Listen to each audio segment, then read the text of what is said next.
Y'all Ladies and podcast. gentlemen, welcome to another edition of the F Y'all Podcast. I am your co-host, Michael Wright, and across from me, as always, is the legendary, the one and only, the original Iron Addict, Mr. C.T. Fletcher. And Pops, we got a hell of a show today. Man, you ready to kick this shit off? This motherfucking microphone gonna be smoking before this shit over with.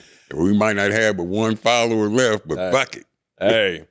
Also joining the show today, I got my boy, Big Matt Chappell, one of the hottest influencers on social media right now, taking the world by storm, talking all kind of shit. And hey, bro, I got it, but I got some shit I need to get into. But I got to ask you, this ain't supposed to be an interview, but watching you navigate on social media, especially when motherfuckers start talking about your kids and your wife and all of that shit, bro. I know where you from. I know you a real one, but how do you navigate that space? Because that's the problem I got. Because when motherfuckers start getting real personal, I don't deal well with that shit. Hey, Like, Matt, I really don't. He get personal back with I know, but I'm saying to the point where I'll be ready to. Hey, it's time to meet up and do something. When you start involving messing with my wife and you say whatever you want about me. Yeah, but in that space, I need to know how you navigate that space, bro. To be honest with you, I'm still learning. But what I do know is real hitters, like you talk shit when like we men. So if you say something crazy to me, I'm gonna say something back.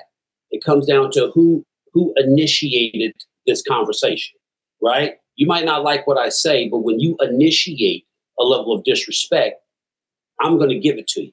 So when you carry on and you bring in my wife and my kids, immediately I differentiate in real life.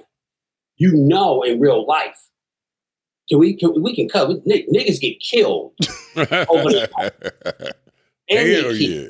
So if you are saying this on social media, I know you wouldn't say it in real life. Because in real life, if you don't know the consequences, that shit can get you fucked up. So I know in real life they wouldn't say it. So the only power they have is to try to hurt your feelings. I learned how to talk shit from sisters and fight from brothers. So, I'm gonna hurt your feelings. But in one of the podcasts I was in yesterday, I was telling you guys about, we as Black folks were never really allowed to give the totality of our linguistics. We were conditioned back then to keep it in.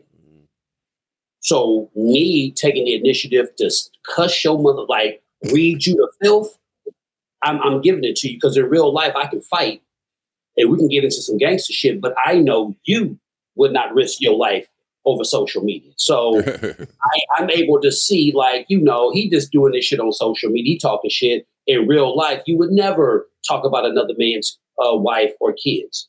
Now there are some variables if they start being disrespectful, then we go tit for tat, but just out the gate, bro, come on, man. Like, you ain't a solid one out there because you ain't doing that in real life at all.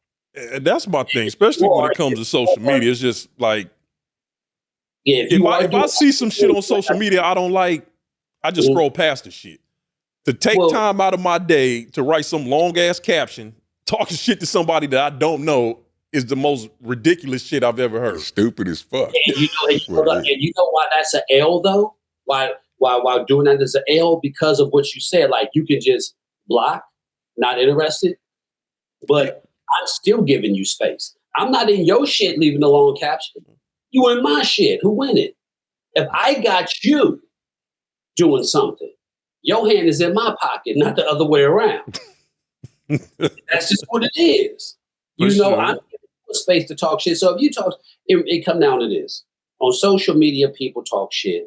The shit they say on social media, if it was 3 hard piping motherfuckers, he wouldn't say that shit. They wouldn't say that shit because the rules and regulations. And if you didn't, well, then you're going to learn today. It's that goddamn simple.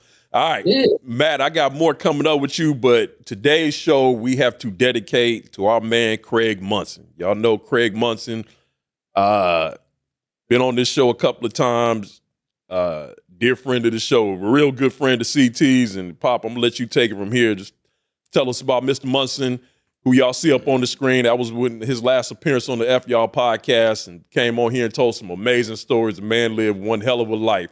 So we want to pay respects to Mr. Craig Monson.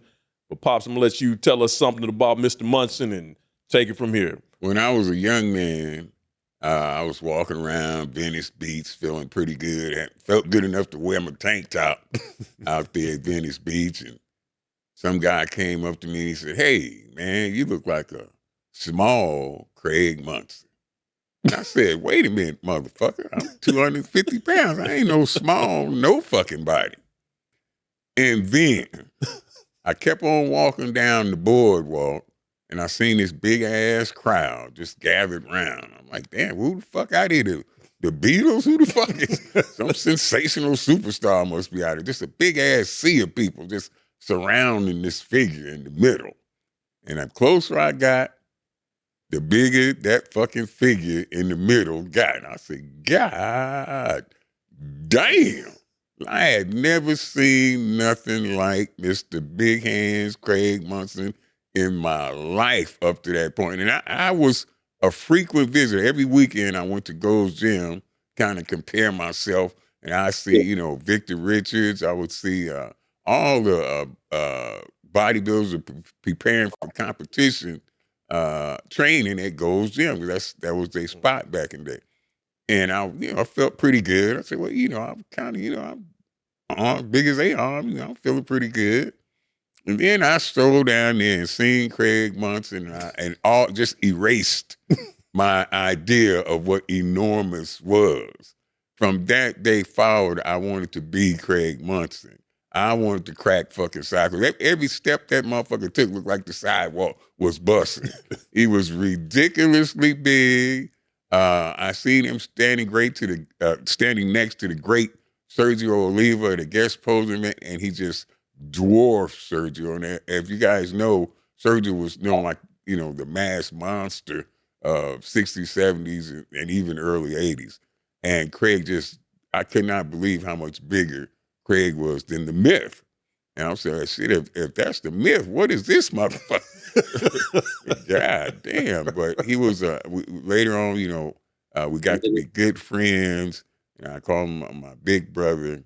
And I was so sad to hear about him. He lived his life the way he wanted to live it.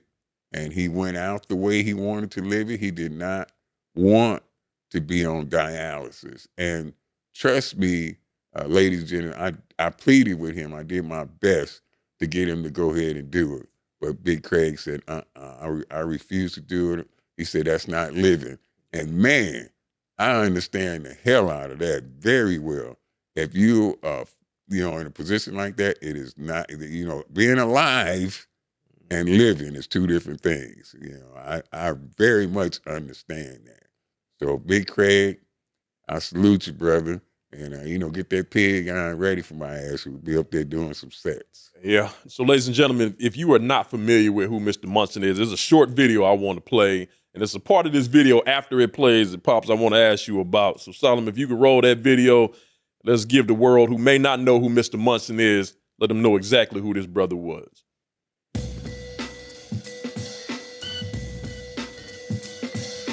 Meanwhile, the state's oldest bodybuilding contest will be held this Saturday in Venice. The Mr. Ms. Los Angeles contest has been running since 1939, and if you go this weekend, you're going to see one of the most incredible specimens you have ever seen. Craig Monson is a former Fremont High School football player. He's also a Hollywood hairdresser. He no longer resembles either one. Monson is 280 pounds of solid muscle, the biggest bodybuilder in the world. Well, I got news for you. You don't get a body like this out of a Wheaties box. This motherfucker mesmerized. Train real hard. Like what we're seeing here. That's right. Maximum poundage, Bill Mass. I'm the biggest thing that's ever flat now. I stand up there 272 and be cut. And if they don't, they don't know how to judge me. Yep. They say, well, look at him, he's all cut up, but he's too big. They don't know how to judge him. That's 315 pounds. That 315, man. Solomon, pause the video. Pause it right there. I gotta ask you, a 315-pound off the floor skull crush. How impressive? If motherfuckers who don't know, how impressive is that shit? I put it this way: you don't see motherfuckers doing it today. You don't see motherfuckers doing that today. And that was, that was 25 years ago. You do not see motherfuckers doing a 315-pound skull crusher, hitting them back arms, as we said on the street of Compton. We call them back arms. Big Craig hitting them back arms. You don't see motherfuckers doing it today. Off the floor. Off the floor. We pick that shit up his goddamn self and then back on it. You don't see him. Hey, I guarantee you ain't no motherfucker in your gym doing that shit. All right, Solomon, you can play it. What advice? I want to look like this. That motherfucker about to do a backflip trying to do that shit. Steroids. Don't let But he brought it over and pushed it up. Yeah. It takes time. Blood, sweat, and tears, like I said. It takes time to reach your goal. Yeah, his chest is insane. Yeah. Steroids, but you're going to have problems in the long run. Do you think in terms of yourself as an athlete or more as a model? I'm an athlete. Stand. I watch my diet. 225. Stay away from my diet. Very Still I though. watch what I eat. Don't eat any pork. You know. All It's my very vitamins, difficult supplements. standing. Oh yeah. He said he don't eat pork, Totally huh? about health. Yeah, You like so to he do didn't it. eat I pork. love it. I love it. This is my life. Incredible. 6'1", That's right. You That's can kill it You know there, what? Solomon. Ladies and gentlemen, that Gigantic. was He's the biggest man I've ever seen in my life. big hands Craig Monson. I wanted to play that clip just to give people who may not know who Craig was a little glimpse of, first of all, how the greatness. But when he said he could stand on stage at 280 pounds and be cut like that, Yeah, That- that's It took the crazy. bodybuilding field, all these years. Now you see guys doing it now, but it took him so many years to get. When he was doing it, he just dwarfed everybody else on stage. When he walked out on stage, everybody else just, paled in comparison. It was like a fucking monster walked out on stage. God, that's all you hear was, God damn. Look at that motherfucker. When he told the story on the show about when he would see Arnold down at Venice Beach and they would take pictures, Yeah. Arnold never wanted to take pictures with him because he was so much bigger than Arnold. Yep. So he said one time him and Arnold took a picture together, and he said right before they flashed it, No flex. he said he told Craig, don't flex. Yeah. He said right before the dude took the picture, Craig told flexed that Arnold. bicep in his face and dwarfed out Arnold's whole face with his bicep. That's how big that motherfucker was. well, how tall was he? 6'1". 6'1". Yeah. So he's the same height as Arnold. Mm-hmm. But Yeah. just mass-wise, Way bigger. way bigger than Arnold. Way man. bigger. But Afro gave him another inch, though. yeah. But we just wanted to pay our respects to Mr. Monson. Sir, we love you. We here at the F Y'all podcast. As long as we got this show, we're going to keep your memory alive here. I was trying my best here not too long ago to get the brother back on the show. I didn't know how sick he was. Funny thing about it, as big as Craig was, he did not like being in cars on the freeway. So that when I picked him up for the show, he was in the car freaking out when we hit the freeway. I was driving about 40 miles an hour just trying to keep Big Craig comfortable in the car so he could snatch On the my damn freeway. door off on the freeway and jump out of the damn car. But Craig, we love you, sir. Like I said, we're going to keep your memory alive. Hey, Love you, big brother. we love you, Mr. Monson. We love you, brother. All right, let's get into the damn show. We got a lot of shit to talk about. And every now and then, Pops will request to have certain people on this show. And he says, son, I need you to reach out to Matt and get Matt on this show because we got some shit we need to talk. And we got some ground we need to cover. And let me just say this. What we're about to talk about today is probably going to have us lose some followers, but fuck it. This show ain't got no damn sponsors that it is. We ain't making no money, so fuck it. Fuck it. Can't miss what you ain't never had. Shit. That's like since- Mike and TT. Bet you I had some way before you had some, motherfucker. How about that? But on a serious note, when me and CT said we were going to do this show, I was very cautious putting certain topics together because I'm smart enough to know motherfuckers are not tuning into the F Y'all podcast for my ass. They tuning in for CT Fletcher. Man's got millions of followers across all social media platforms. And I was very cautious about bringing up shit that may rock the boat, ruffle some feathers, or cause Mr. Fletcher over here any kind of problem. But then I forgot who the fuck I was dealing with. Because, Mr. Fletcher, what do you say when it comes to people saying they gonna unfollow you? Oh man, you wasting time telling me. Just do the shit. Got it. Bye, bitch. Shit. The fuck you telling me for that? You could have done it already. Unfollow me. Why you telling me shit? Give a fuck about you unfollowing me. Shit. So there you go.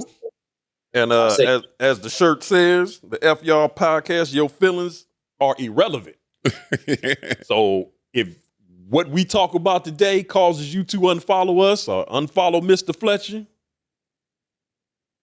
And you know, I requested Matt, that you be on the show because if there's anybody who is unafraid, unabashed, unfiltered, and ungiving a damn as much as me,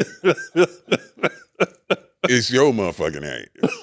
So I said, let's bring in the heavyweights, goddammit, and we're going to rock this fucking boat. Well, let's I tell them like this. Do I look like a fucking airport? You do not have to announce your departure. Hell no. That's Find right. the desired altitude and fly your ass the fuck away from around it. Get on. Get the fuck on. All right, so let's jump right into it. So I got a little opening I'm going to do it, and we're going to jump right into it. So we live in a world today where a man ran a sex trafficking operation involving underage girls. Not rumors, not gossip, a convicted predator. But he wasn't hiding in some dark corner of society. He was flying around the world with billionaires, politicians, celebrities, and powerful people. Pictures with them, parties with them, phone numbers with them. Then he gets arrested, and what happens? He dies in jail. No trial, no testimony, no powerful people dragged into the light. And somehow we're supposed to believe that that's the end of the goddamn story. One man ran an operation so big and nobody else important knew about it, supposedly. Meanwhile, the world is on fire. Wars are breaking out. Iran tensions rising. Headlines changing every day. So the question people keep asking is simple. Are we getting the full truth or something being buried? Today, we're talking about the Epstein files, powerful people and accountability. And we're going to do it the only way we can on the F Y'all podcast, and that's unfiltered with no motherfucking fluff involved. And Matt, that's like Pop said, that's the reason we wanted you on this show. So we're going to jump right into this shit. Pops, you have been on one the last about month or so when it comes to this shit. And there is a lot. I know you have slowed down a lot at your old age. You ain't talking as much shit as you used to, but it's certain shit that gets you riled up. So I'm going to start off with you. What was it about this shit that got CT Fletcher in rare form over here? Well, like I always say, before anything else, I don't consider myself an influencer or any of that shit. But before anything else, number one, I am a father. Number two, I am a grandfather. I'm even a great-grandfather. You old as fuck. Hell yeah. Kids, your kids, my kids, any kids, they always gonna be number one as far as I'm concerned. I will kill you about my motherfucking kids. Kill you dead about my kids. And I kill you dead about his kids, Matt's kids. If I see a kid in trouble, I kill you about that shit because they are innocent. I had a fucked up childhood, so I know how it is. And it was nothing compared to what these children, somebody got to stand the fuck up for these kids. And goddamn it, I don't care if I lose every last one of you motherfucking followers. I'm gonna do it.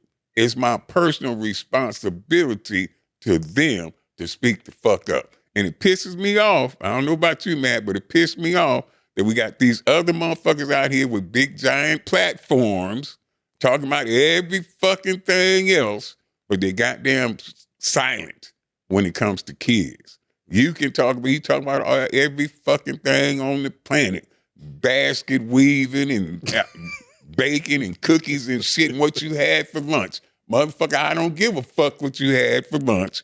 Fuck your lunch. Fuck you. Say something about these kids. And it just pissed me. We got a very famous boxer. What's the boxer name? Ryan Garcia speaking the fuck up for these kids. And Tim Tebow, the football player, said, don't tell me I'm a weightlifter. I ain't really got nothing to do. Fuck that. You got a platform. You got people following you. You need to stand the fuck up and say something about these goddamn kids. Goddamn it. We are the only ones that put a stop to this shit because obviously the crooked ass Congress and Senate ain't gonna do a motherfucking thing except take fucking votes and to let themselves off, to excuse they fucking self. The fucking swamp is not being drained, it's being added to every fucking day. Ain't shit being changed. And when you got a fucking criminal, which the Congress is a bunch of fucking Senate, bunch of fucking criminals judging their own, how many people would be in jail if they was the judge of their own case? How many people would be in jail if they judge their own? Because we got criminals judging themselves. Of course they ain't gonna find themselves fucking. God damn it, go ahead, man. I'm having. Oh no. I mean, you're on point with it, Pops. I mean, yeah. The people who got the platforms who aren't speaking are actually getting paid by the motherfuckers who are either complacent or full-blown culprits of mistreatment to children. You know, absolutely complicity. You're absolutely right. Absolutely right. Talking to a lot of people, unfortunately, this is sad, and this for a lot of people. Even if you remove children out of the equation, it's so hard for a lot of people to get the bag that when they get the bag, they operate within that because they don't want to jeopardize. Speaking up, speaking out, coming to the defense of messes up the bag. So they're compromising the morals and principles and their integrity for the money. Absolutely. So what I've noticed in my journey on the social media stuff, you have to have other means of finances to take care of yourself so you can be free.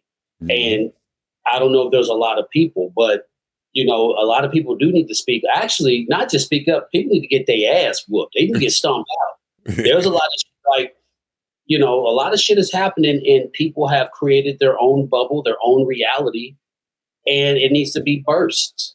We need to bring back public shaming, ridiculing. We need to start making people uncomfortable, like the president, the whole cabinet administration, everyone, bunch of crooked criminals, and nothing is happening, and kids are getting hurt. Now wait a minute, Matt. Now you said the president?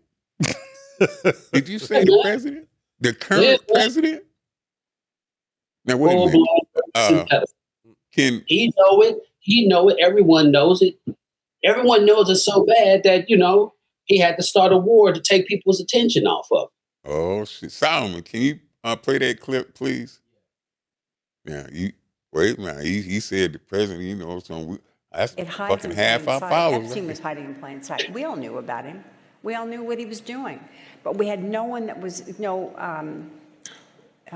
legal aspect that would go after him. They were afraid of him for whatever reason. They were afraid of him.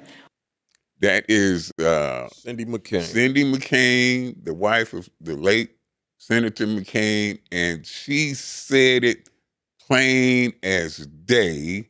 We all knew about Jeffrey Epstein, but for one reason or another, they were afraid of him and were not willing to go after him.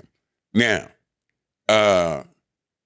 if my next door neighbor, I know for a fact that my next door neighbor is molesting kids and trafficking kids, and I know this for a fact. I seen it. Like she said, we all knew.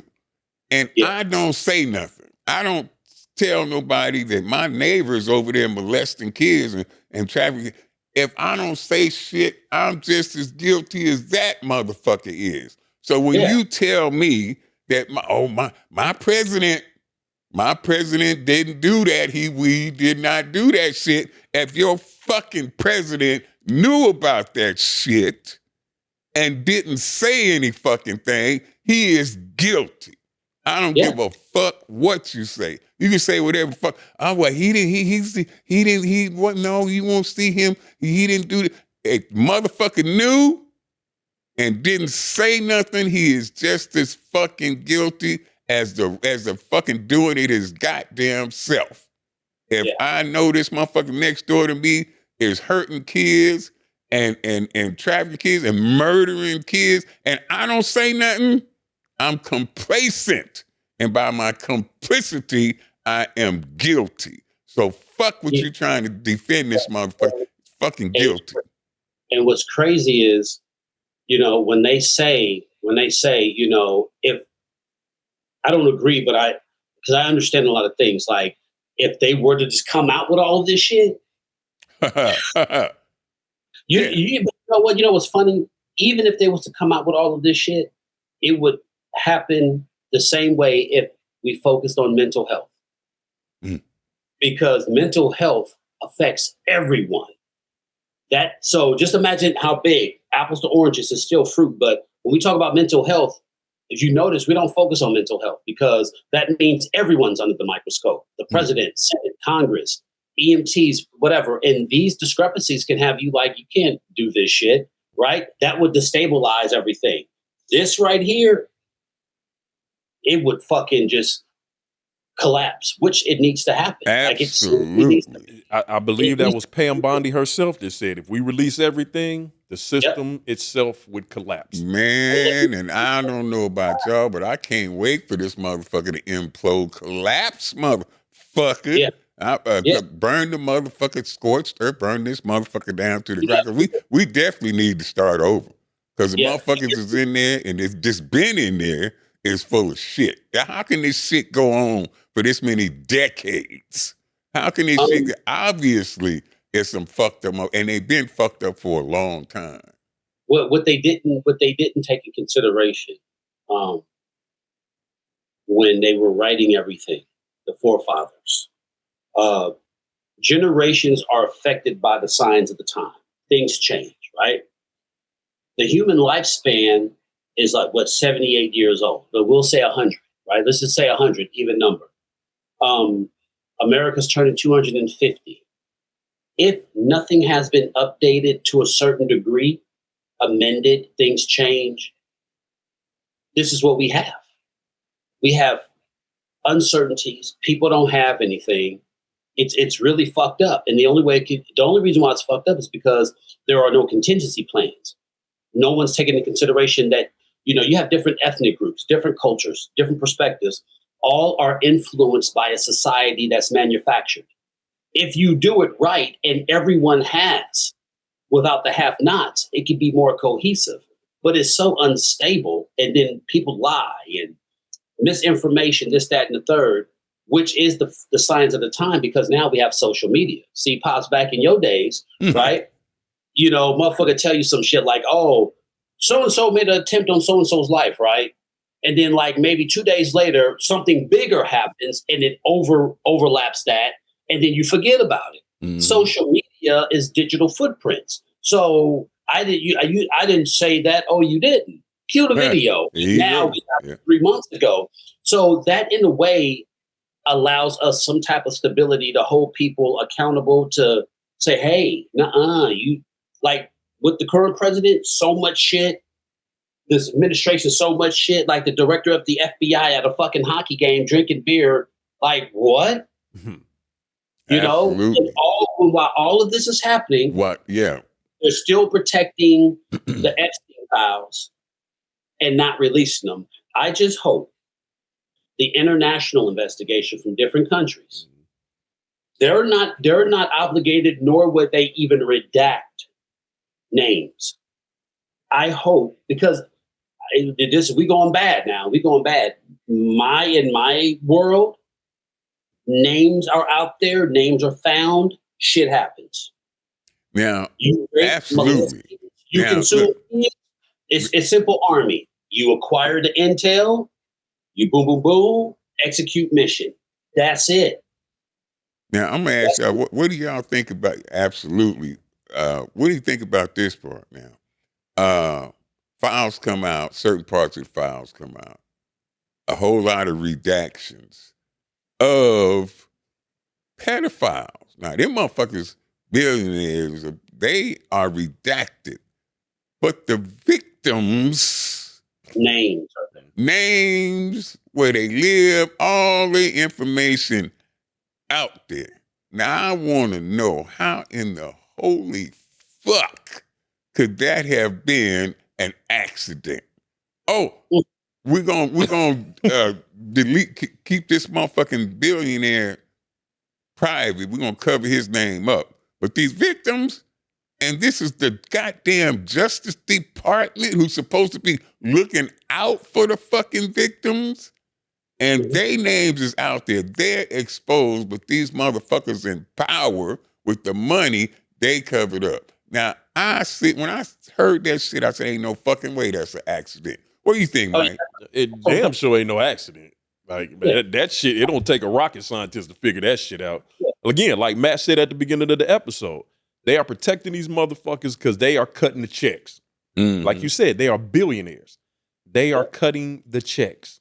And that's why their names are being redacted out of these damn files.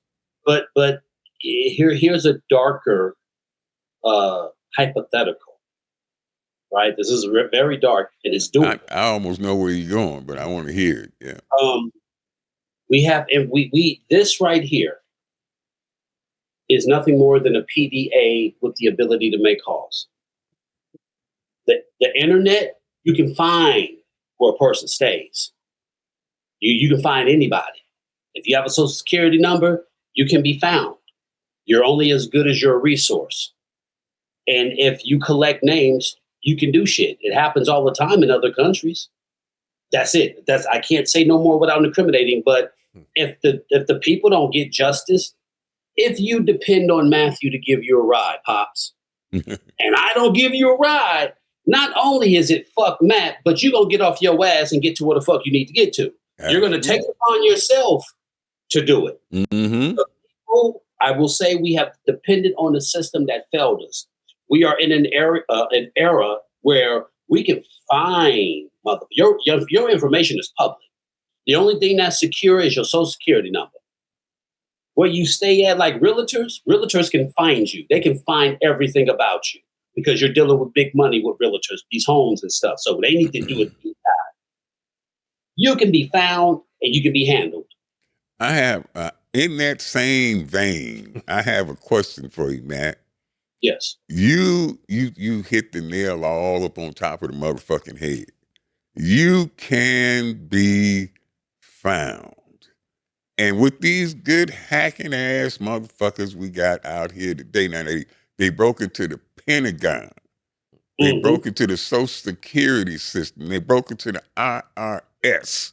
There is some motherfuckers out there who can get into these goddamn Epstein files and hack their way into the motherfuckers and release this shit to the American people. Everything unfucking redacted, because we depending on Congress to do this shit. We can't depend on Congress to do a motherfucking thing. So except fuck over us and overtax us and then hide up they fucking each other and shit and paying for the court costs with our motherfucking taxpayer money. That we could depend on them motherfuckers for. But depending on them to get to the bottom of this shit, it's been too fucking long. Y'all don't know. Yeah. It's supposed to be a system designed on checks and balances. You got executive branch, judicial branch, and the fucking Supreme Court. Now, they're supposed to be, keeping each other in check so no motherfucker have too much power. That shit is not fucking. You got one motherfucker doing whatever the fuck he want to do. And he ain't got the goddamn ass, nobody just do the shit. And what, this motherfucker, remind me of a motherfucker in school, a big bully in school, you do some shit, and what you gonna do about it?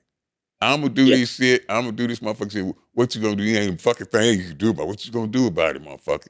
Ain't shit, I'm gonna do whatever the fuck I wanna do, and the fucking thing, the goddamn Congress, you supposed to be keeping this motherfucker in check. Supreme Court, you supposed to be keeping this motherfucker in check.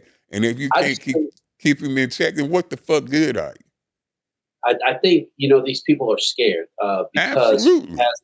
Well, what I learned in federal government from a wonderful philosopher or professor, she is a British woman but she has her doctorate in political science. It starts with the institutions. Like, how the system was set up. There's too much money involved, special interest groups. and the same people are investing in that. She's like, it's just crazy. But Donald Trump is the only president to amass a bunch of people that would probably strap bombs on their chest and blow some shit up. So Congress is afraid that he would get him in the primaries. Like he would tell his fan base to target this certain person and they'll lose their slot. Target this person, lose your slot. So they're scared. They're scared to move in. And this is one of the good and bad components about this administration, because if Donald Trump dies, J.D. Vance becomes the president. But J.D. Vance doesn't have the fan base, nor is the MAGA doesn't care for J.D. Vance. They like Trump. J.D. Vance is smarter than Trump, but he's boring. So the moment Trump dies, MAGA dies. But what he's doing right now, either people are a part of it, which is what I think it is. They did. I think an overwhelming amount of these, I'm thinking maybe at this point 70-30. I think 70 are really involved with this shit and 30 isn't. And I think the 30 knows that they're outnumbered and overwhelmed, that if they do blow the whistle, they themselves probably don't have a safety net to be like, a buffer.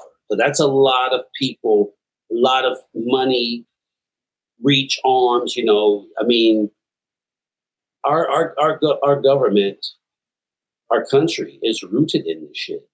I mean, the very fabric of this nation involved raping, beating, murdering, lynching, consuming Black people, taking indigenous people, taking their women and their children and raping them, raping the Chinese women and the Chinese kids, laying the railroads. And, this is what these people do. And they've integrated into power. And I don't know if there's any coming back from this, but I do know that if the people were to collapse this government, I honestly believe this government could be rebuilt to ensure people have everything. I mean, we have too much money. We claim we don't have no money, but with all this money, technology, science, and medicine, there's absolutely no reason why there's homelessness, there's hunger, there's unaffordable health care. Like, we as a nation outside of America in our dealings, I mean, the guns we export to different countries to fund their war, the money we make off that could go to something. Like, we make a fuck ton of money. And, America happens to be like the stingy grandmama. I ain't got no money, baby, but she's sitting on bands. She's more niggas asking for shit. So I ain't got no money, baby, but granny's sitting heavy. That's America. America literally has the capabilities to ensure every American in this country has something, and the people who don't have programs that would get them out of this situation, this environment. I saw a video where they were talking about Black neighborhoods, minority neighborhoods, how they ran down and shit. But historically speaking, white people have always damaged non-white people's economy in their cities. You look what's happening in Gaza. All brown people who dealt with white people who've come into their space destroyed shit. Same thing with the hood. They destroy that by not pumping in funds to take care of it. So, and that's the thing. Like, what happens when you don't give a certain area resources? Yeah. Like, what do you think is going to happen? Yeah, it is going to go down. It's going to collapse. For people that don't know and that are just think that my brother Matt here is bashing white folks, tell them who your wife is. Larry Bird, that's her name. She's a white woman from Texas. Their nickname is Larry Bird. So yeah. So for all y'all think, this black dude's just on here talking shit about white folks, he is married to a white woman. So he is not a. And this is where I'm probably gonna get in some fucking trouble, because that shit irks the fuck out of me. Because when we talk about race in this country, especially when it comes to white people, when you look at the power structure in this company, who is it? In this country, who is it? It's all white men. It is what it is. Like, there's no dancing around that shit. Exactly. The people making the decisions have always been, since the inception of this country, is all white men. Yeah. And again, and then we talk about the system collapsing. Let's say the system does collapse. Who do we then put in power? It can't be a bunch of old white dudes again. Like, and again. Well, in that scenario, Mike, if this society collapses, it's going to be like Russia. It's going to collapse, and all the billionaires will be able to buy up the resources, and now the billionaires are in charge. So the government collapses, and now I forgot what it's called when the billionaires are in charge, but that's what it looked like is going to happen. And we're going to be even more fucked then as we are now. But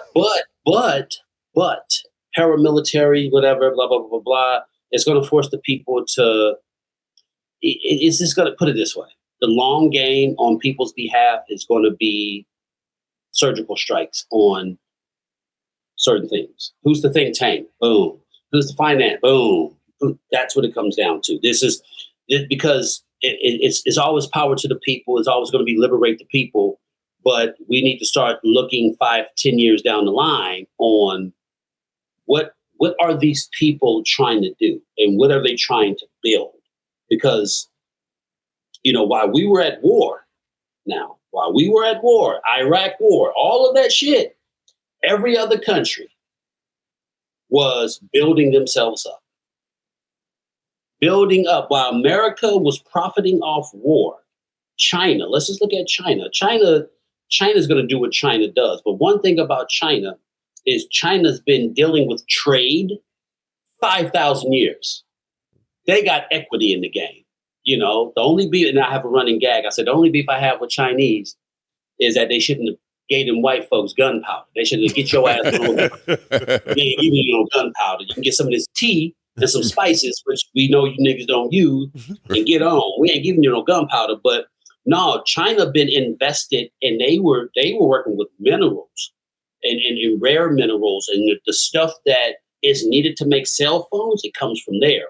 So they played it smart, but most importantly, China takes care of its people.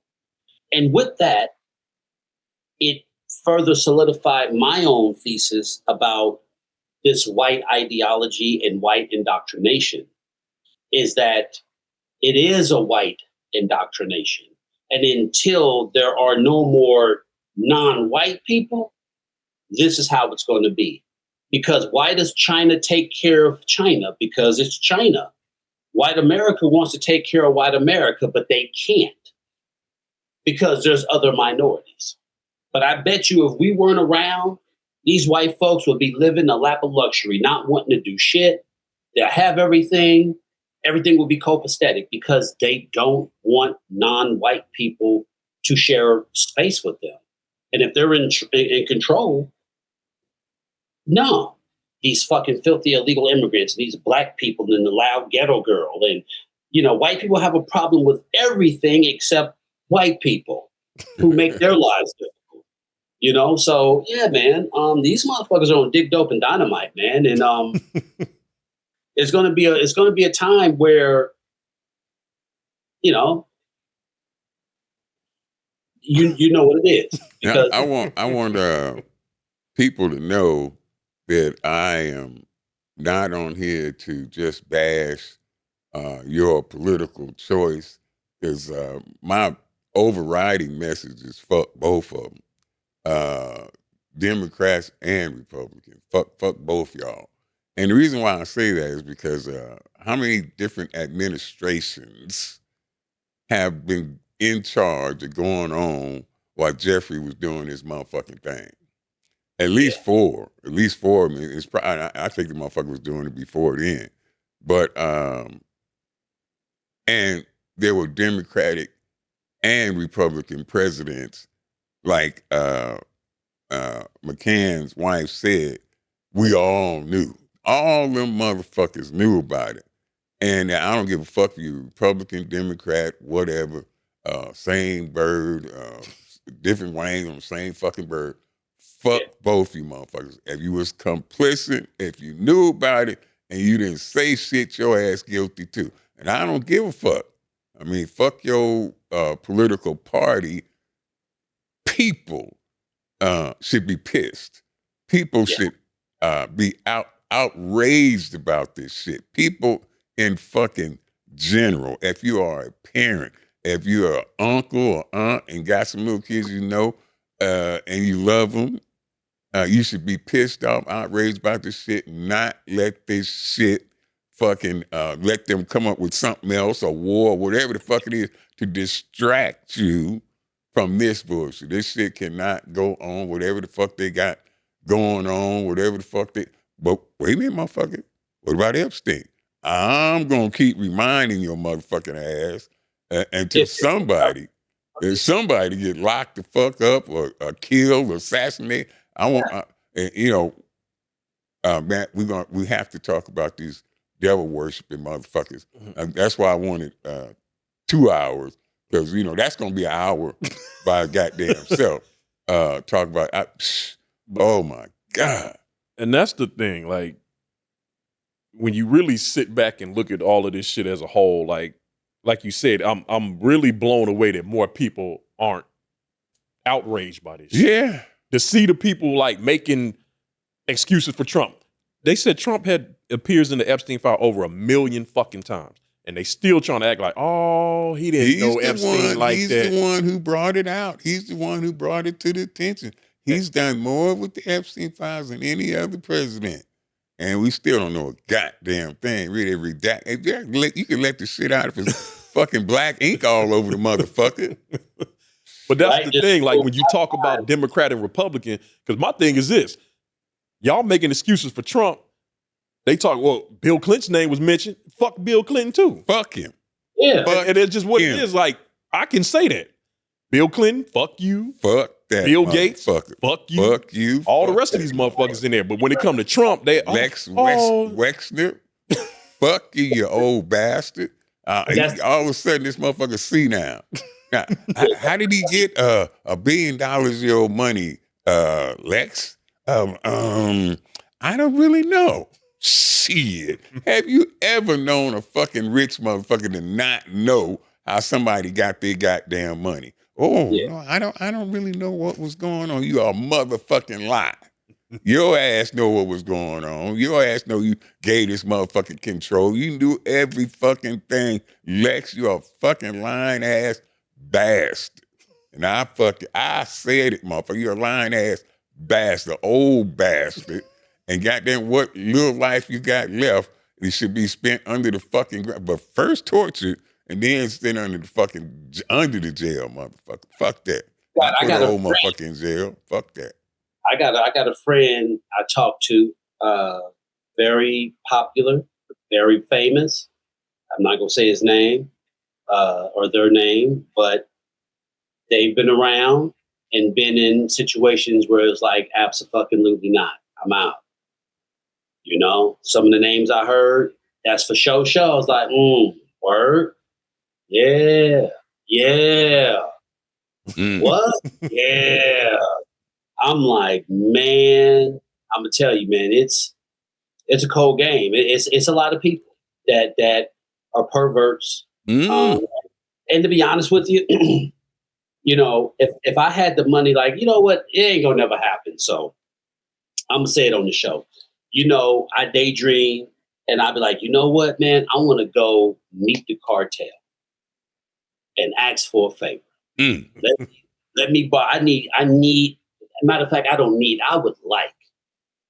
I need some weapons that don't make no noise. I need subsonic ammunition. I give you however much. I need names. I need this, and I need a 80s car with no GPS. Hell yeah. You know what? As God is the witness, if I had the means and the money, I would be out there putting in wet work. Because I don't need to talk. I don't need to talk to nobody. I don't need the guy, Luigi, he didn't talk to nobody. Luigi didn't talk to nobody. He acquired a target. He knew where that target was going to be at. He ensured he was in the right place at the right time, knowing where that target is going to be, execute the mission. The only thing he did was look back at the fucking camera and stop at McDonald's. If that motherfucker would have went down to the goddamn train station, hopped on the train, got off the next one, kept your head down, they would have just been looking at the jacket. But if I had the means, because I would find the victims, like, who did it? What's the name? What's the name? Yep. Got the name. Got that. Yep. I'm out. You know. And tell and leave no. Luigi is Charlie Kirk. No, Luigi was killed the CEO from United Health. Oh, hell yeah. You know, put him in the right position. So, you know, like I said, you know, if I had the means, if I had the resources, Pops, Mike, man, I would be out there. I would be out there like people. You be hearing it on the news because I'm that fucking good. I'm just broke. You feel me? If I had the money, man, look, all I need is something that's quiet. It's subsonic ammunition and the address, and it's over. And ain't nobody talking. Hey, man, you know I'm about that. Hey, how about we have a Discord? Nope. You remember the movie with The Rock? That's one of my favorite movies of The Rock, when he was in prison. Mm-hmm. And he came out, he saw Mike, and he had a list of names. Yeah. He had that motherfucking 357. Yeah. And that Samoan dude said, hey, man, you can't look at his arm. He was like, man, I don't even want no problems, bro. Yeah. That's a fucking ghost, man. I don't want no, I'm out, man. I would be doing exactly that. I would be going around and, you know, because of my PTSD, my trauma growing up. So I'll share this with you guys just because, you know, this is just a big episode. I'm gonna put it out. As much as I love my mom, I was physically abused growing up. I mean, beat. We talk about 3 to 5 minutes beat. Hey. One time I got a spanking on top of a spanking. My mama said, take off all your clothes. I took off all my clothes. Take off your fucking socks. I said, you gonna beat my feet? You gonna beat my feet? She wore my ass out. I got beat. So when I was getting beat, I was able to detach just so I'll be somewhere else while she beat the fuck out of me. I mean, blood on my ass. You know what I mean? Yes, so I do. she stopped whooping me around 11 or 12, but that was more than enough for me to be able to click and detach, you know, and the double-edged sword is, you know, with my wife now is sort of hard when she wants to be affectionate because any touch growing up equates to pain. You know what I mean? Trauma. Yeah. But with that aiding into who I am, I can easily detach. You know, I'm the dude who can walk in the house, whatever, and walk out the back door and think nothing of it. So, you know, when I sit back and I have these things, I'll be like, man, these motherfuckers need to get it. I'm just broke. Yeah. I'm broke. Which you're a soldier, right, man? Okay. Yes. So was I. So, are you proud? Were you proud of your military service? I was. Mm-hmm. I was proud, but I'm no longer proud. Oh, wow. That's because, you know, I dealt with dead bodies. Uh-huh. So pretty much all of the Department of Defense, if you were in our AO, all branch of the DOD, Joint Coalition, local nationals, we did all that. So if you died, you came to our collection point. That's what it was. And it was honorable to make sure these dudes get home. These young servicemen and women get home. The local nationals, we will always go outside the wire because we had to do a dignified transfer. Mm-hmm. So I lost battle buddies, sent them home. I saw them before their parents. Yeah. So that made me feel good. And me knowing that this country don't give a fuck about black people, and I still was disciplined enough to say, you know what, I'm gonna go in and get my shit tight because you know I need to get my shit tight. So it was a fair exchange. You know what I'm saying? I have to deal with this bullshit to get to where I need to be. It's no different than selling dope. Whatever. We already know the game. So yeah, I was like, when I medically retired, I was like, I feel good. I know I did something, blah, blah, blah. But then when this shit started happening, I was like, yeah, no, I lost too many battle buddies to co-sign this shit. Like, absolutely, like, nah, man. Because these same people have never seen death. They've never seen a human body in 8 pieces. They ain't seen one body in the HRP that looks like folded laundry because, true story, the motherfucker jet flew into the mountain. He ejected too late and went smack into the mountain, and he was just like laundry. They never seen no shit like that. Yeah. So they wouldn't understand. You know what I mean? Let me stop you right there. I'm a veteran also. I didn't see any combat while I was in. The closest we came and was combat was Ayatollah Khomeini when he got the captured the hostages and shit, and they blew up our officers club on the base. That was it. And everybody on high alert and shit. But you said they ain't never seen no shit like that.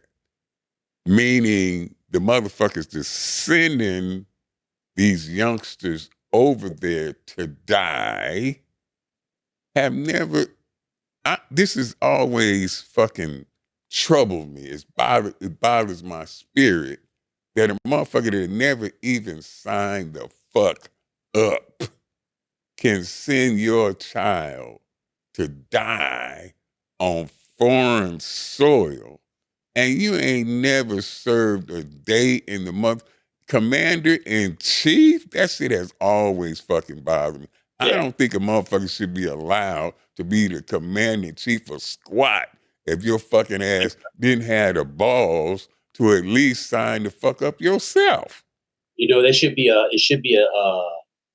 identifier, like in the Army, like you're 11 Bravo, but your identifier, you're a Ranger, a Sapper, or something like that.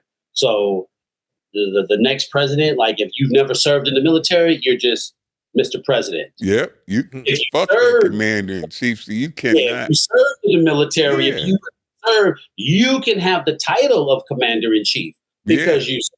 You know what I'm saying? But if not, I never thought that shit was, how the fuck you don't send somebody's son or daughter to their death and you ain't never served your goddamn self? Well, on some shit that you started. And that's Matt, you hit the nail on the head. That's the problem I got with all of this shit now.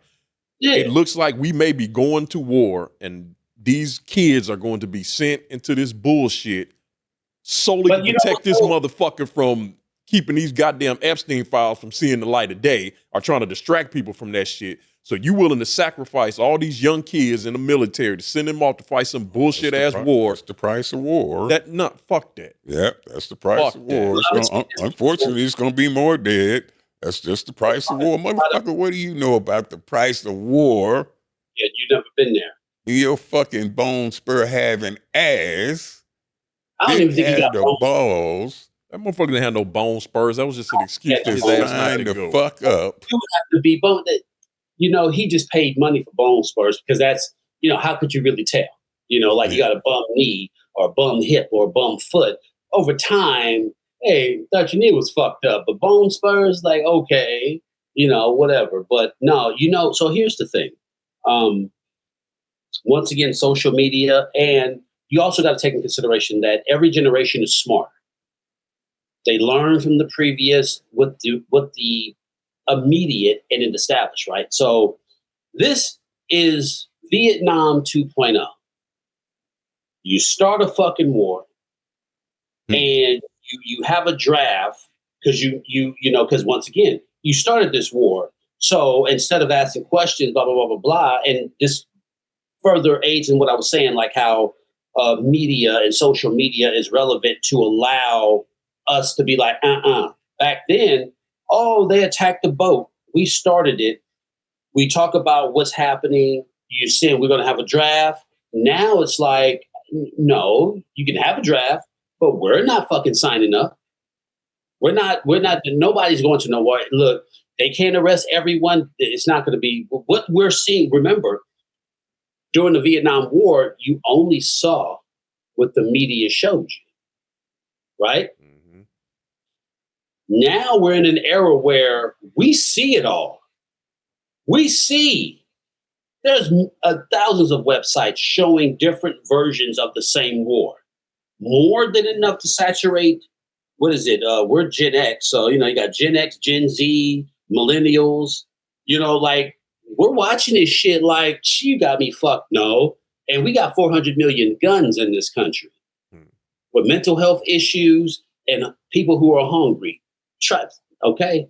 The likelihood that people will turn out, it is going to be. And you look at what's happening outside of America, outside this country with the military, and now you bring something internal.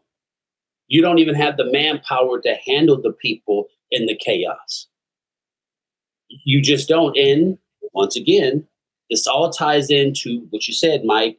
Old white men who are fucked in the head, pops, like you say, never served, have no idea of strategy, being a tactician, any fucking thing. All DE hires.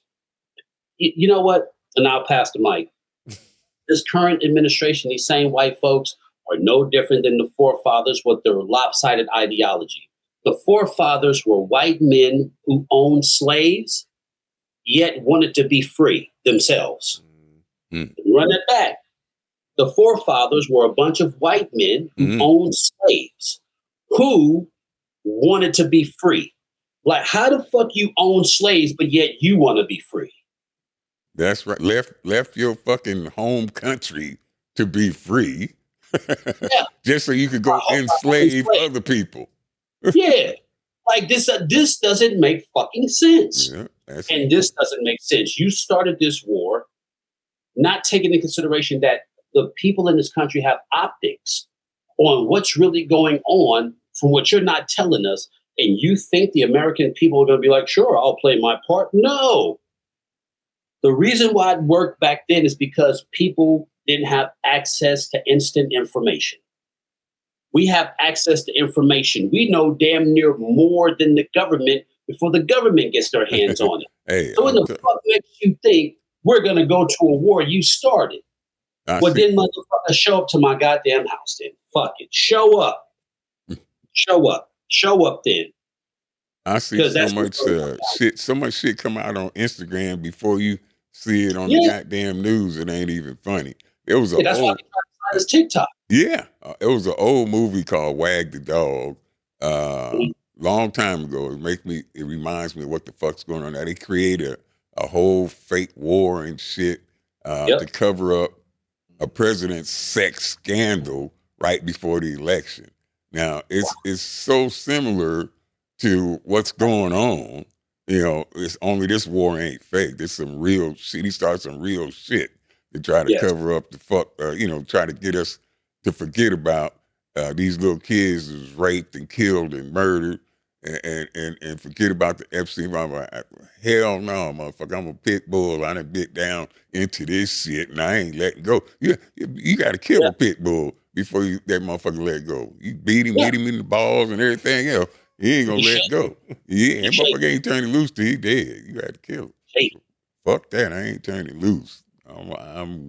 It's white, and to the people who watch this, Pop said I have a white wife, but I don't even use my wife for this analogy because that's a nucleus to what I say. If you think I hate white people, you're the white person I'm talking about.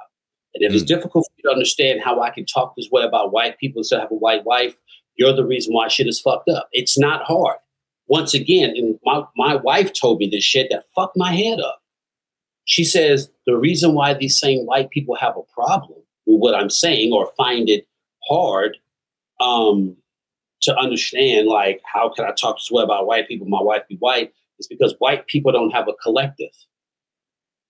We, Black folks, minorities, we have a collective because by way of the oppression and abuse, we ourselves had to be connected to one another to see how all of us are moving to ensure the best outcome for us in this white world. So you're cognitive of a collective of people who look like you, right? White America, absolutely not.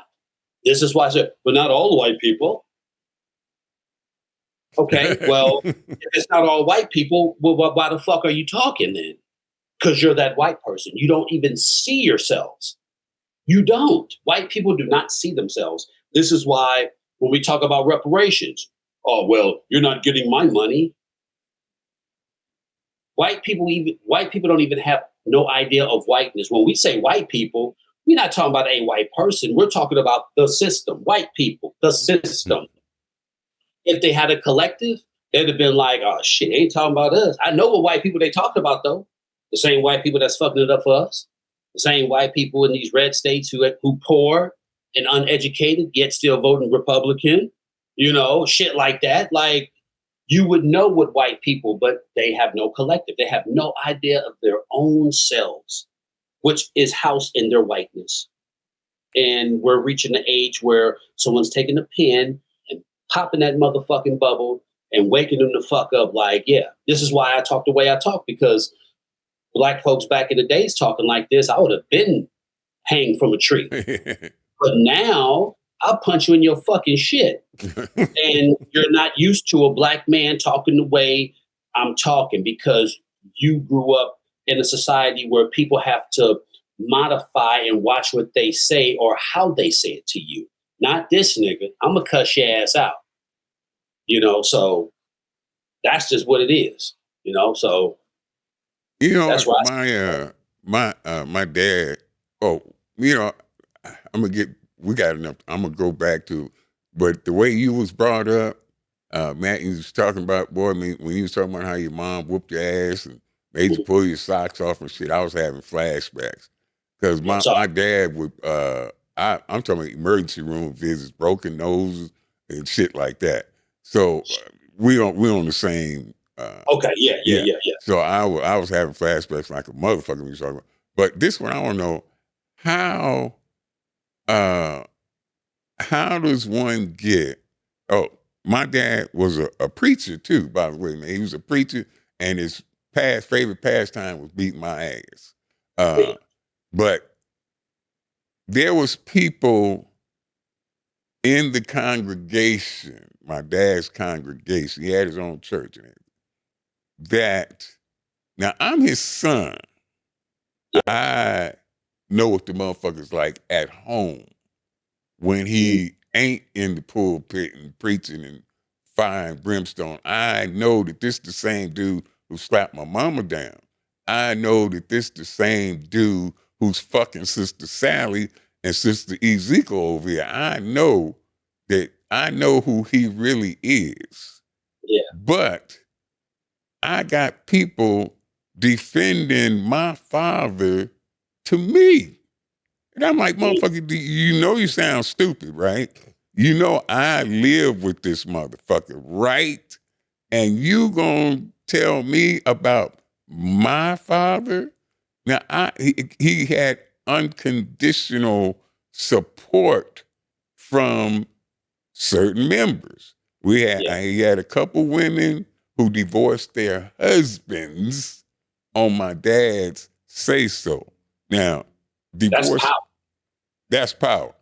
I want to know, how does Donald Trump command such loyalty from his base?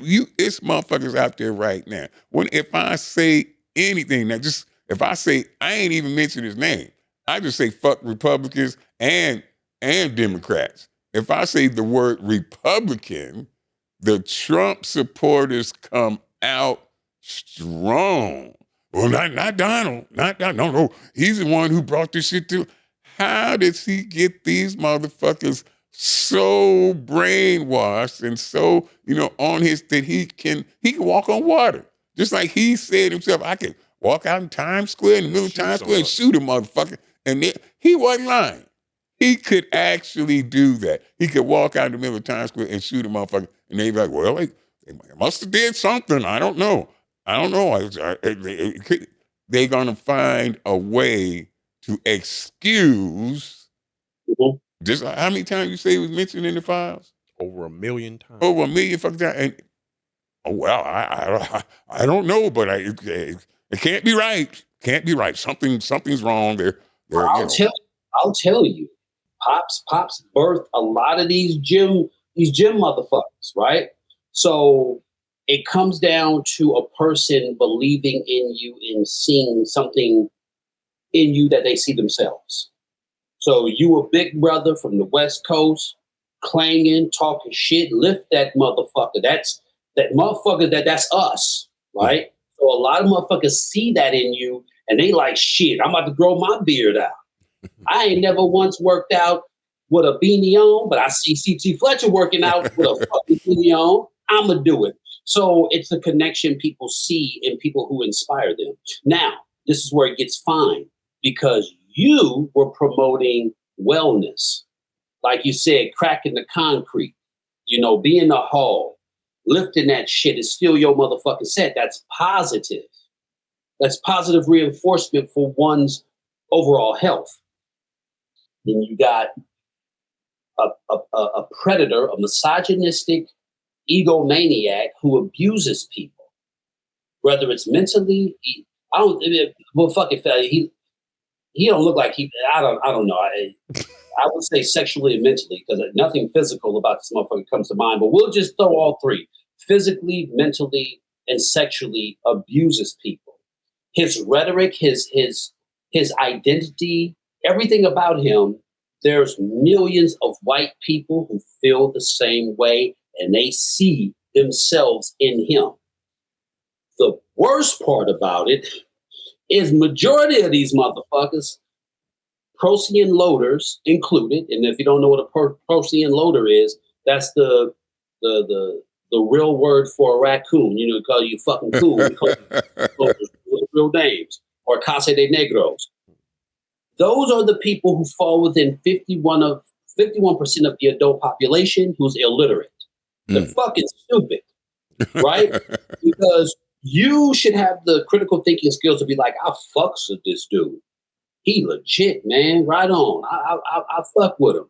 And then there's something coming out. Yeah, man. Sometimes you got to grab these hoes by the pussy, and let them know. Whoa, hold on. That's just.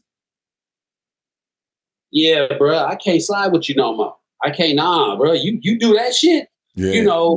Your locker room talk or not. If you grab a woman by her love of it without her permission, that's sexual assault. I can't fuck with you, bro. But because, whatever, that's that. 51% of the adult population is exactly that. Fucking stupid. And when you're stupid, the door opens for you to fall in line, be manipulated. As we say, y'all, we some Cali dudes, man. They game goofy. They're only as smart as the next dumb motherfucker in front of them. And that happens to Donald J. Trump, who's a fucking full-blown adjudicated rapist and a pedophile.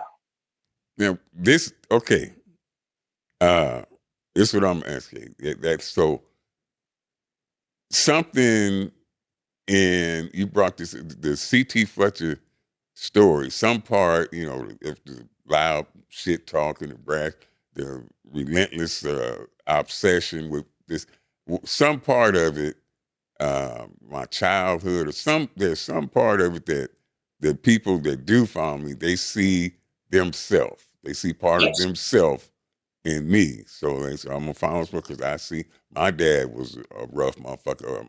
I love weightlifting or something. They see some part of themselves in me. I want to know what these trailer park motherfuckers see. And I already know, and I know you know, and I know you know. But I want to know, what is it that they have? What do they see in themselves? And it's a fucking billionaire above the goddamn law. He don't live by the same rules that you live by, Edward. Facts. You have nothing fucking in common with this man. He don't give two shits about you, Jedediah. He don't give a fuck about your ass. But you'll lay down and die for this motherfucker. I want to know, and I know what it is. But I want y'all to tell me, what is it that they see in him that makes them, because we ain't got nothing in common. I'm broke as a motherfucker, but this motherfucker's a billionaire above the law. But yet there's something in you that makes me follow you to the fucking end of the earth. I'm willing to die for your ass. Now, what is it that do you think, Mike, that they see in him that they, would willing to go that far? Well, Mike, what you think? What is it? He's a white man. He's a rich white man, and a lot of people that follow him wish they were rich too, like him. And again, when you really look at the numbers, a lot of his followers don't have educations. So all they see is this rich white dude that's talking a lot of shit, doing whatever the hell he want to do, and they envy that because they lack the critical thinking skills to really break down what this motherfucker really is. It don't take a rocket science to look at Donald Trump. All you gotta do is look at his history. No, them motherfuckers are crook. It don't take that much research to figure out that this motherfucker is a crook. But for some strange reason, these people gravitate to that shit because they think he's somebody. They put him on this pedestal. He's a billionaire, which he really ain't. He might be a billionaire now with all the money he robbing from the fucking United States government. So his shit, he might be a billionaire now, but they envy that type of shit. And he talks all of this shit, and people think he's untouchable. To me, when I look at a Donald Trump, it's what we used to call bitch made. The motherfucker's bitch made. Like, he's not that dude. Like, he ain't gonna fight you. All he gonna do is talk a lot of shit and hide behind a bunch of other motherfuckers. But for some strange reason, people see that dude and they put him on this pedestal and they think that he's this big shot because he has a lot of money and he's white and he's done all of this supposedly amazing shit. I've never been a fan of the dude. I mean, so big to the point where you look at how many rap songs Donald Trump has been mentioning over the last 30 fucking years. Rappers will hold this motherfucking high regard. Because he got money. Because he got money. He gives the illusion of wealth and, rich. And I didn't mean to cut you off, but yeah. Go ahead. I'm done. Go ahead. And that's, I think they see something in him, I guess, the illusion of being rich. But I think because they're illiterate, they have no idea. They don't know what they see in this man besides wealth. Because you would have to have critical thinking skills to assess someone. You follow C.T. Fletcher, you watch him, you observe, like you listen to core values, you have critical thinking skills, you pros and cons, whatever the case may be.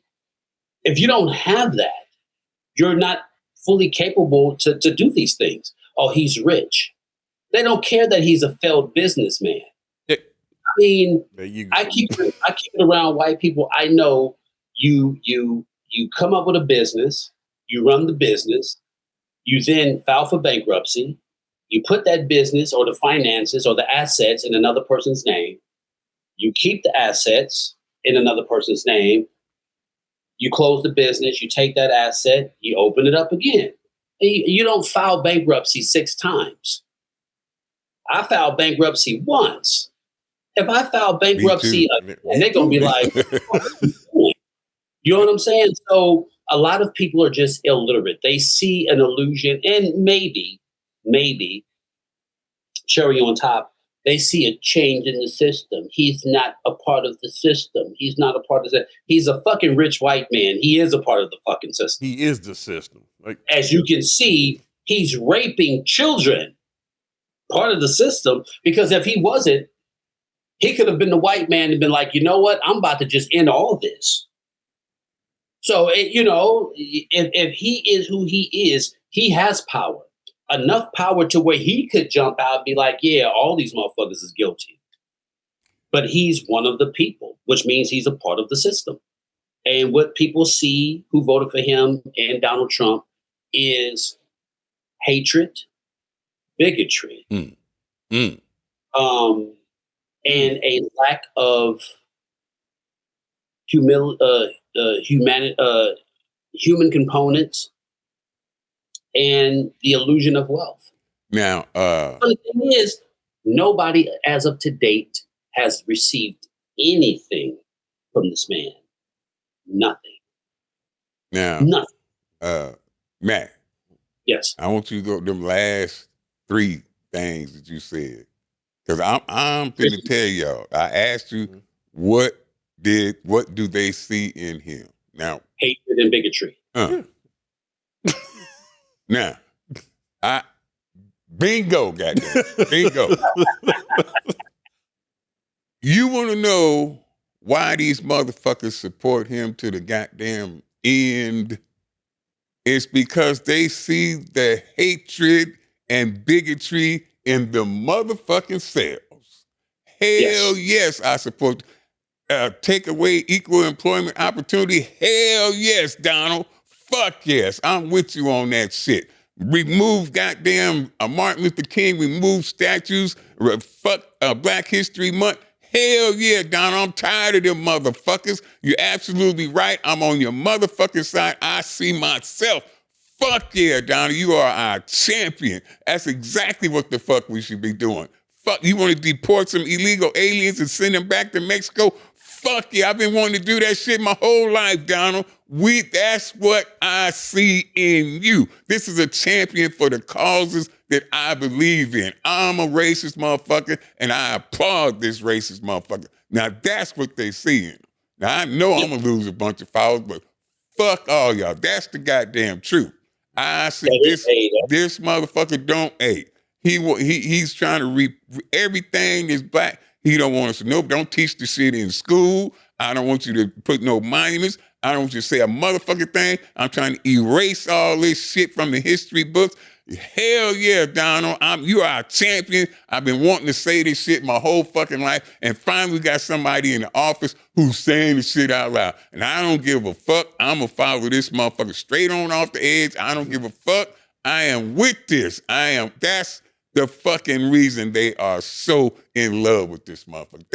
Because they can't relate to being no fucking billionaire. They can't relate to being above the goddamn law. But what I can relate to is being a fucking racist. I relate to that fucking shit. And there it is, goddamn. That's what I see in you. No, you know what? That is the answer. That's it. That's the answer. But once again, 51% of the people, they say 51% of the adult population is illiterate. So much that they have no idea that according to history itself, every embodiment of the exact same thing you mentioned lost. Absolutely. Slavery, same thing.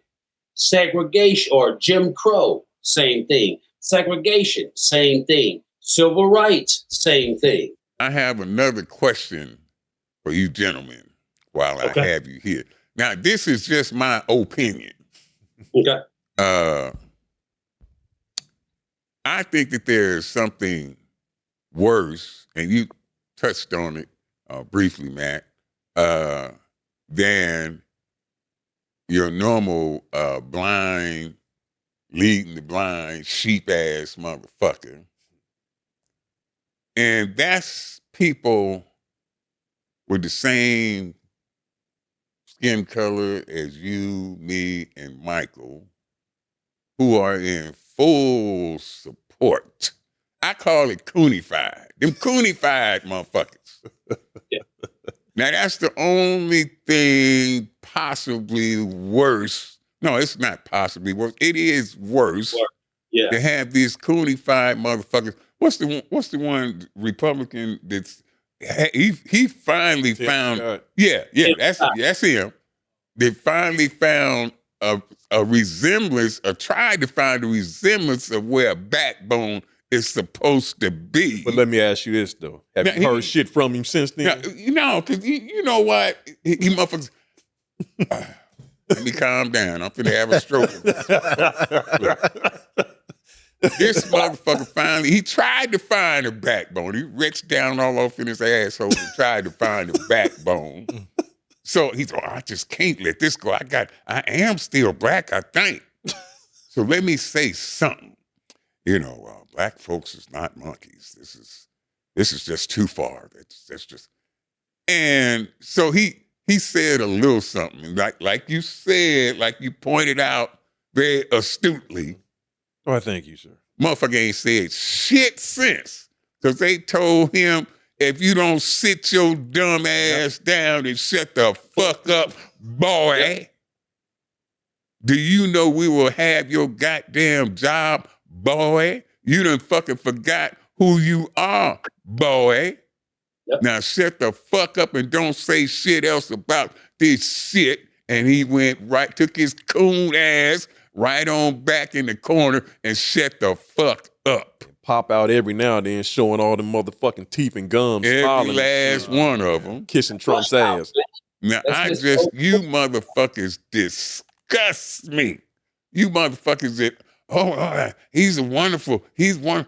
You motherfuckers, it's nothing that, like I said all the time, the only thing worse than the slave masters who bought slaves is the fucking Africans who sold their brothers and sisters to these motherfuckers.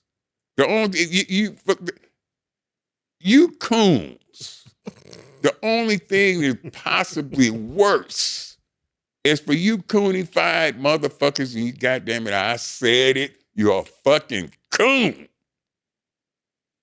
To fucking praise this motherfucker, tap dance for this motherfucker. Look at my black. This motherfucker, you remember black. that shit? Look at my black. Look at my black. Tap dancing around here and soft shoeing for you motherfuckers. And this soft shoeing. This motherfucker was huckleberrying and soft shoeing and shit and tap dancing in front of the fuck. Look at my black down here. I got Sammy Davis Jr. and Gregory Hines pissed off. Right like, here. Shit, that's better than us. Look at this motherfucker. Now that shit, Man. I will never, for the life of me, understand that shit. And I'm broke than a motherfucker right now. But you couldn't pay me enough to get on TV and kiss up to that motherfucker. Like, that just ain't gonna happen. First of all, my mother would kill me. Oh my God. I wasn't raised on no sucker shit like that. But again, it's a lot of black folks out there, and it's not just black men, there's some black women too that love to kiss up to this motherfucker and act like he ain't what he is. Yeah, He's a absolutely. rich, old, white racist dude. Like, it just is what it is.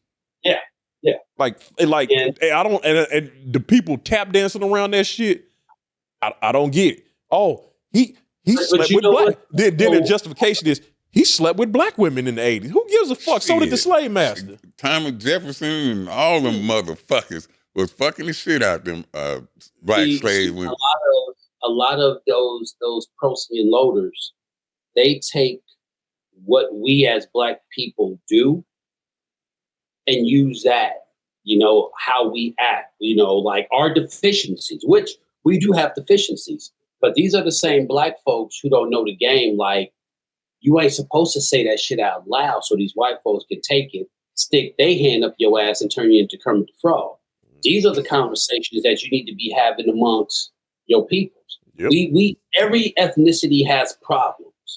I dig it. And it's frustrating, right? We all know these. These are things that you should have been come to terms with and understand. But you have to be a leader to take charge and go to where the problem's at. And sometimes, it's overbearing, and sometimes it is what it is. Like, there's a lot of things that goes on in our community that we wish we can stop or make better. Yep.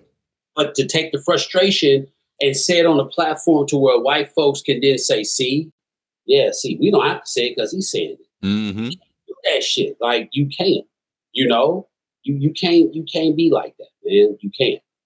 But some of them got a price. You look at a Tim Scott, you look at a Byron Donald. First of all, motherfucker, Byron Donald, you a whole goddamn crook. Motherfucker, we know your history. We know how you came up. We know all the bullshit you was doing. And now you trying to sit up here and then, want to deny resources to other black kids coming up that may like all that old weird ass sucker shit. Like, and it's hard for me to process it because my brain just can't think like that.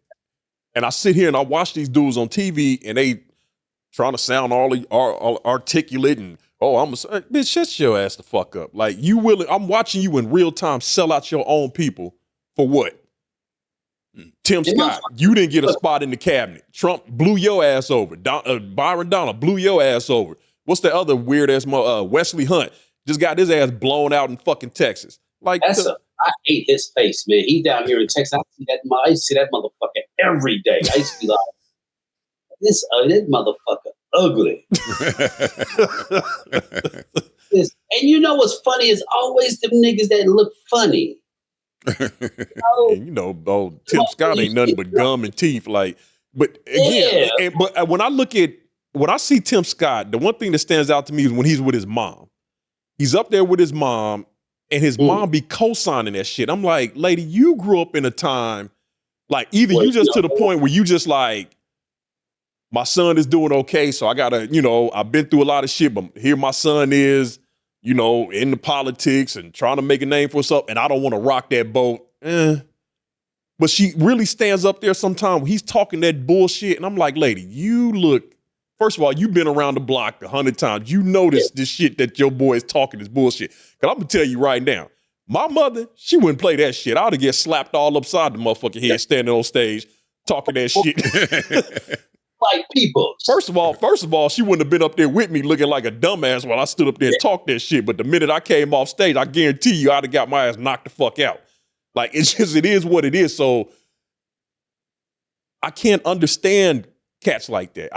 I watch them on TV and I'm like, are you really that comfortable in that space to where you would just prop up white supremacy and then try to act like we the crazy ones for disagreeing with this bullshit? Yeah. Like, I don't. So to be clear, in my opinion, once again, you coons is the worst of the fucking worst. You worse than any oppressor, any fucking taskmaster. You worse than Massa. You fucking coon ass motherfuckers. I just had to get that out before we got over the show. That's a clip right there. I can't for the life of me understand. Like, I don't know. I just know. What I do know, it needs to be a whole lot of ass whoopings, and it needs to be some instability in a whole lot of it. Something needs to happen because motherfuckers feel safe. Motherfuckers ain't helping nobody. And this comes from motherfuckers from Oakland. I lightweight sold drugs, robbed people, went to the army, got my shit together, and I can tell you through my whole tenure of life. To this very moment, I understand the importance of selflessness. Oh yeah, man. Yeah. Problems occur because people don't have shit. If you take care of people, shit is okay. Absolutely. We are the only fucking nation that doesn't have a lot of women in prominent roles, universal health care, free food, like France. Was it France? Somebody just made it a law to where restaurants have to give their food to the homeless. Yeah, Mm-hmm. It's restaurants, grocery stores. Yeah. Like, just basic shit. Like, y'all just gonna throw this shit away any fucking way. Why not take care of your people? That's why I really want to. I don't want to leave America because I hate America. I've mentioned this multiple times. Like, I love this country, but just like all things, I love it, but I'm going to still tell you, you ain't about shit. I love you, but you ain't about shit because I know who you are, right?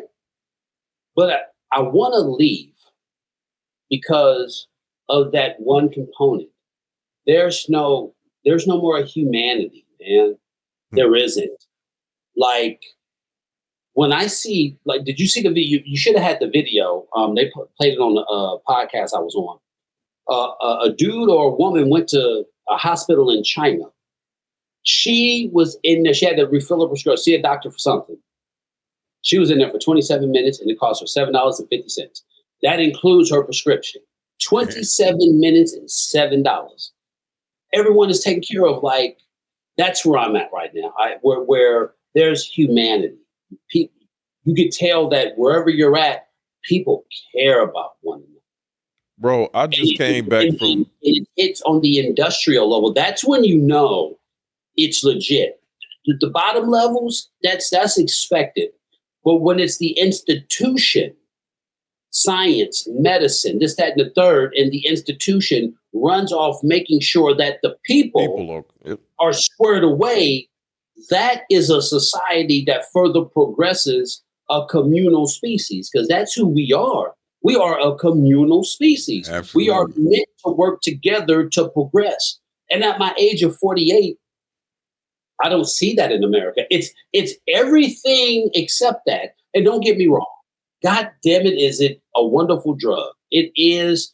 You got porn, you got Wi-Fi, you got fast food, you have all of this shit to just create your own reality and be whoever you want to be at the cost of being a fucking human, having humanity, having that connection. And I think I'm at that age where I can balance both internet, gym, whatever, and still connect to humanity. And that's what's missing in this country. And it's not fun. It's sad. Yeah. It's depressing. I saw it firsthand being over in Thailand. I was in Thailand for 2 weeks. I just got back this week. And being over there, America will have you thinking that these other countries are just ran down, third world countries. I was in Thailand and I was first of all, the people there were amazing. Super nice.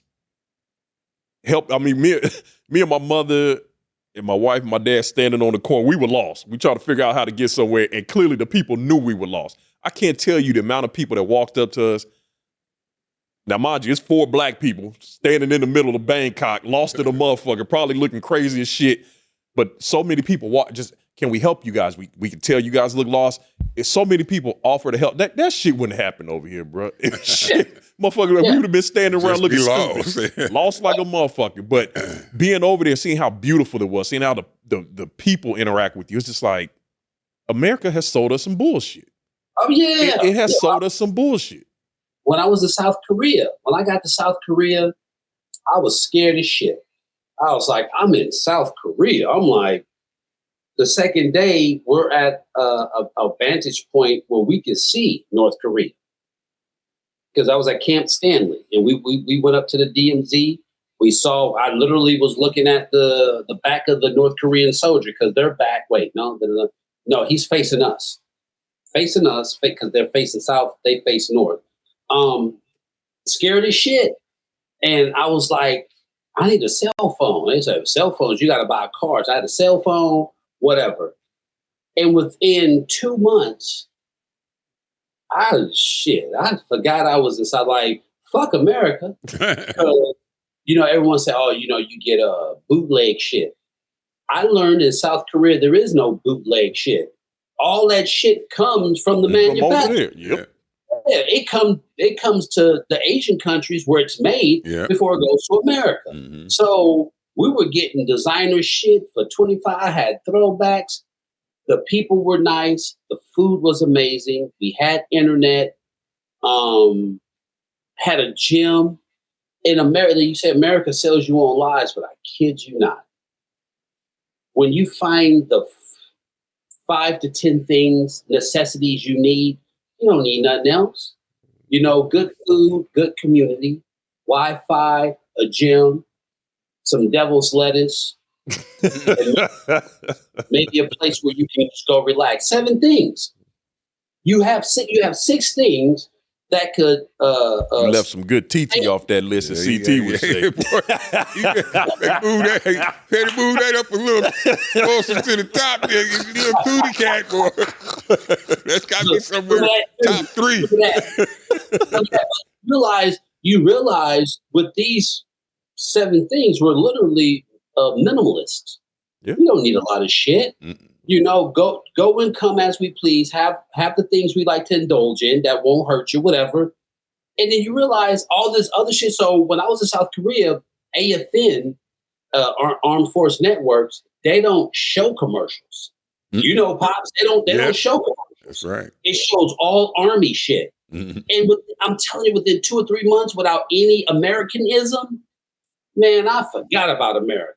So once I call back, it'd be a Tuesday, and it's Monday night for them. Mhm. You know what I'm saying? Like, I was always a day ahead of something. So yeah, going to Thailand, I feel you. Like, they sold us on the lie, man.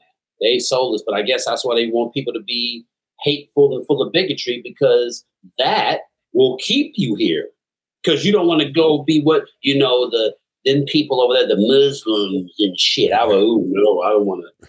It keeps you here. I'm like, fuck that. I didn't left this country before. Yep, absolutely. And I know how it is outside of America. God damn it, if I can go, I didn't want to leave South Korea. I got two more. Go ahead. Two more topics because I want to get in before we. One, Pam Bondi. I don't want to leave without talking about her ass. And this devil worship. Go ahead. Shit. So we're gonna do Pam Bondi first. Now, the most disturbing thing. I know y'all probably seen the interview and all that shit, and how they was tearing her ass up.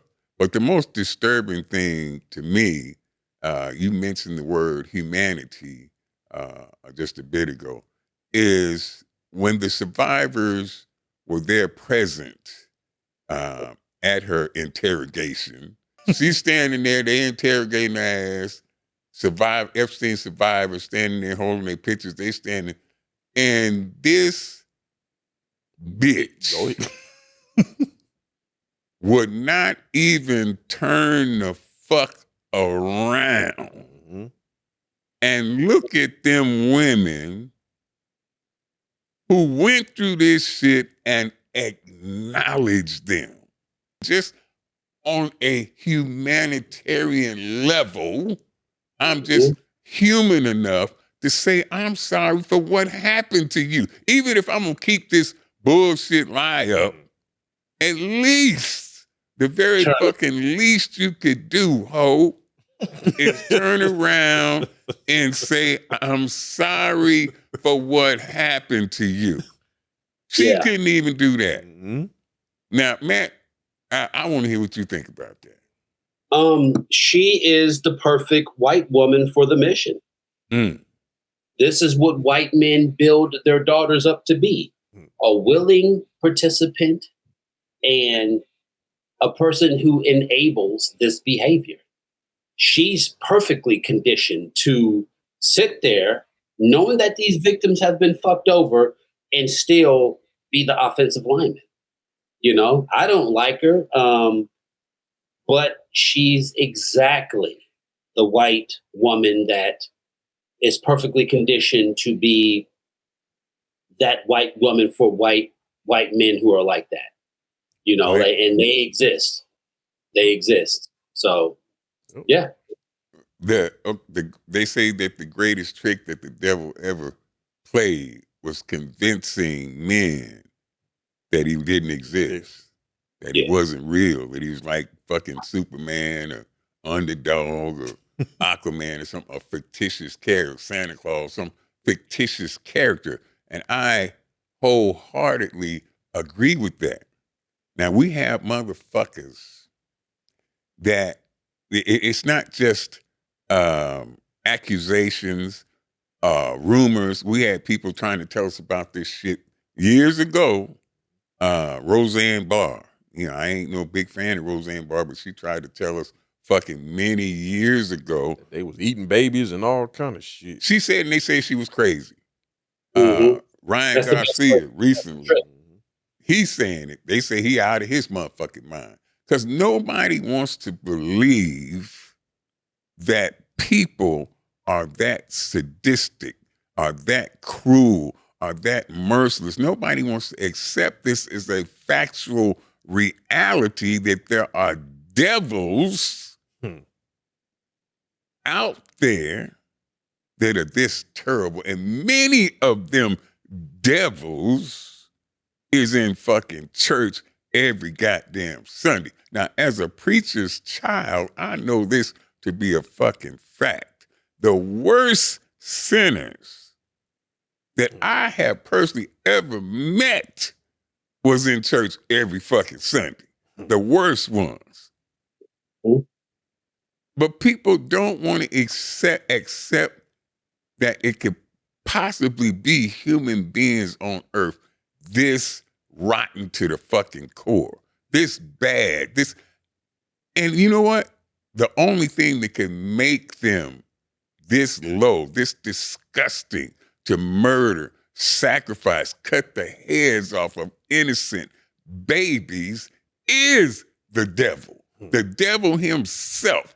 The only thing that can make a human being turn this perverted, this is this insanity, this depraved. The only thing that can do that is the devil. I look at this shit, especially when it comes to the kids. I'm just like, and then you look at some of the emails exchanged between them, like they're laughing at this shit.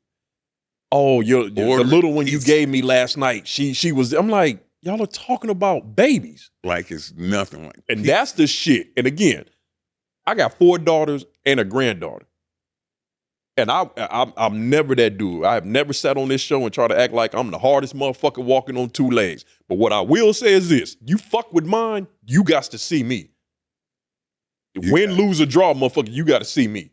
And I don't understand how so many people are looking at this shit. Whether, and especially for the people who aren't even involved, but they're trying to justify this shit. For the life of me, I cannot make sense of how this is going on right now all over the news cycles, but people are talking about this shit like it's nothing. And it's fucking worldwide. It's just not corrupt ass America. It's fucking worldwide. At least there's some fucking motherfuckers in other countries is being held accountable. They fucking taking them to jail, getting arrested. They ain't even investigating the motherfucker here. That shit pisses me the fuck off, and man. You look at it, the ain't only person an open investigation. The only person locked up for this shit is a woman. And Ghislaine Maxwell, she's the only person that saw any kind of account. Maybe. Because the bitch they had on TV didn't look like the fucking nose job and shit. That bitch didn't look like Ghislaine. I don't know who the fuck that was or how stupid you motherfuckers think we is, but unless that bitch had plastic surgery, that was not Ghislaine Maxwell. Shit. I don't. So you think this is a way bigger I don't know where than all the that bitch over there skiing in the Alps and shit some goddamn way. I wasn't fucking her. Oh, well, since you brought that up, do you think Epstein is really dead? Because now all of this shit is coming up about the so-called black correctional officer that was Googling him a few minutes before the motherfucker was found dead. Now it's like all this other shit starting to come out. Yeah, that motherfucker ain't dead either. Or probably not dead, but even if the motherfucker is dead, he didn't goddamn kill himself. That's for sure. That motherfucker did not kill himself. Definitely didn't kill himself. I tell people, like I said, it takes a lot of people have different views about suicide. My view is completely different, unconventional. Because I say, get a knife and stab yourself. Your brain literally goes, "We'll stop you." You know what I mean? Actively hurting yourself, there's a barrier that you have to go through, right? It takes a very strong to actively hurt yourself. To go as far as to end your life. That's, and I don't know, and I don't think a rapist, I don't know, because I found out just off subject. There was a battle rapper back in the days. I forgot when he killed himself. He was a battle rapper, and something happened. His name was Tech Nine. He was from Philly. Something happened that he killed himself. And when they found out why he killed himself, come to find out, he was getting ready to get popped for either sex with a minor or something. He popped himself. You know what I mean? So is it possible a person who's getting ready to be exposed killed themselves? Sure. But Epstein, I don't know. That never sat right. That never came across as like, like maybe if he was convicted, Like, okay, boom, boom, boom. You've been convicted of 100 counts of sexual. Your ass going to Sing Sing, motherfucker. And then in that cell holding him over, he kills himself. Cool. But that'll make no sense. He killed himself? Like, nah, bro. Makes no sense. Protective custody or like you ain't in GP? Nah, someone came in there but here's the thing. If the ex-prince of England got caught up in this shit, then, you know, that motherfucker lost his whole royalhood. They took all of his shit and basically banned him to a motherfucking island somewhere from what I'm hearing. E.R.B. Oswald shot JFK and he was killed on national television. He wasn't killed, he was killed live TV. So no one would dare ask questions. You kill him, there's no more questions that need to be asked because we saw this motherfucker getting murdered on television. Case closed. Let us move on. You know what I mean? It's the same. I swear to God, it's the same script. But these same people who write the script forget that it's an old, outdated system that now is competing with people who have access to instant information. There's digital timestamps on everything. So I don't know why they keep doing this shit. Oh, he killed himself. Oh, he did. Well, let's see the camera. Oh, the camera's fucked up. That's it. That little 2-minute span, all of a sudden the cameras ain't working in that 2-minute span. Like, really? 51% of the adult population being illiterate will take that. Take it. People who critically think like, no, there are no coincidences. Things happen for a reason. If we see a camera footage of this man that gets all funky and then skip, hop, jump, boom, but then boom, it was manipulated. Absolutely. It was so stop playing. So he was killed because he's a liability. If you are captured in any situation, you are a liability, especially when it comes down to having critical information. This is why they send soldiers to SEER training. so you can deal with getting your ass whooped because you are a liability. This is why we don't know anything about these soldiers being in this part of the world right now. It's because you're a liability. So they killed that man, you know? Absolutely. Because it would be only one. You can't kill both of them. It's obvious. Kill him. Kill him, leave her. Before we get out of here, because I know time's running out, I want to make one thing very clear. I mean, y'all heard this podcast, and I got a chance to get some shit off my chest. But I remind you again that my mother ingrained in me, in order to make it to heaven, Christians, we must love everybody, and that's always been Pop's number one rule: love everybody. I don't give a fuck what, but if you fucked up now. I also don't give a fuck what color you is. If you be a coon, or goddamn, or trailer park, either one. Yeah. Fuck both y'all. Fuck both y'all. So I love you, but hey, fuck it.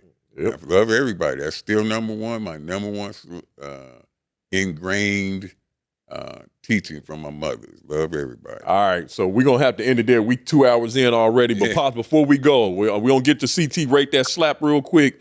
But you just came back from the Arnold. You got to tell us how that went. And then let everybody know the upcoming dates for the Iron Wars tour that you're taking on the road, which I'm still blown away by that shit. But I ain't going to lie to you, Pops. You taking Iron Wars on the road, this is some big shit. So let everybody know how the Arnold went and what's the next date for the Iron Wars tour. The Arnold was crazy. I probably won't be back. I'm gonna tell y'all the truth. It's a young folks game. It was wall to wall motherfuckers. It was a sea of motherfuckers out there, and shoulder to shoulder. And my old ass was. By the time I got to the booth, trying to make it through the crowd, I was tired of motherfuckers. And it ain't for old motherfuckers. I'm telling you. But I loved it. The camaraderie was off the hook. Dark Sport brought my old ass out. I'm very grateful to them for trying to keep the memory of CT Fletcher alive. So I appreciate it. I had a wonderful time, brother. Fuck all that, Pops. Don't count on me going back. Shit. We gonna keep your memory alive around this motherfucker, even if your ass too tired to do this shit. Fuck that. We gonna make sure some of these young motherfuckers know about CT Fletcher in this bitch. So. Let me add this, and I'm gonna be adamant about this because I feel some type of way still.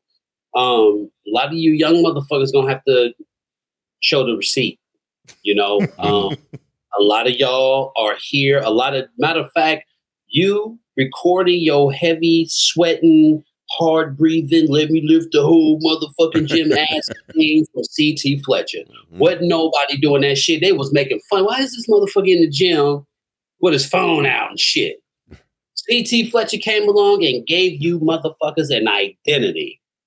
All y'all wanted to see it. And the reason why I say that, because when I was at Fort Lee, hey Chappell, what?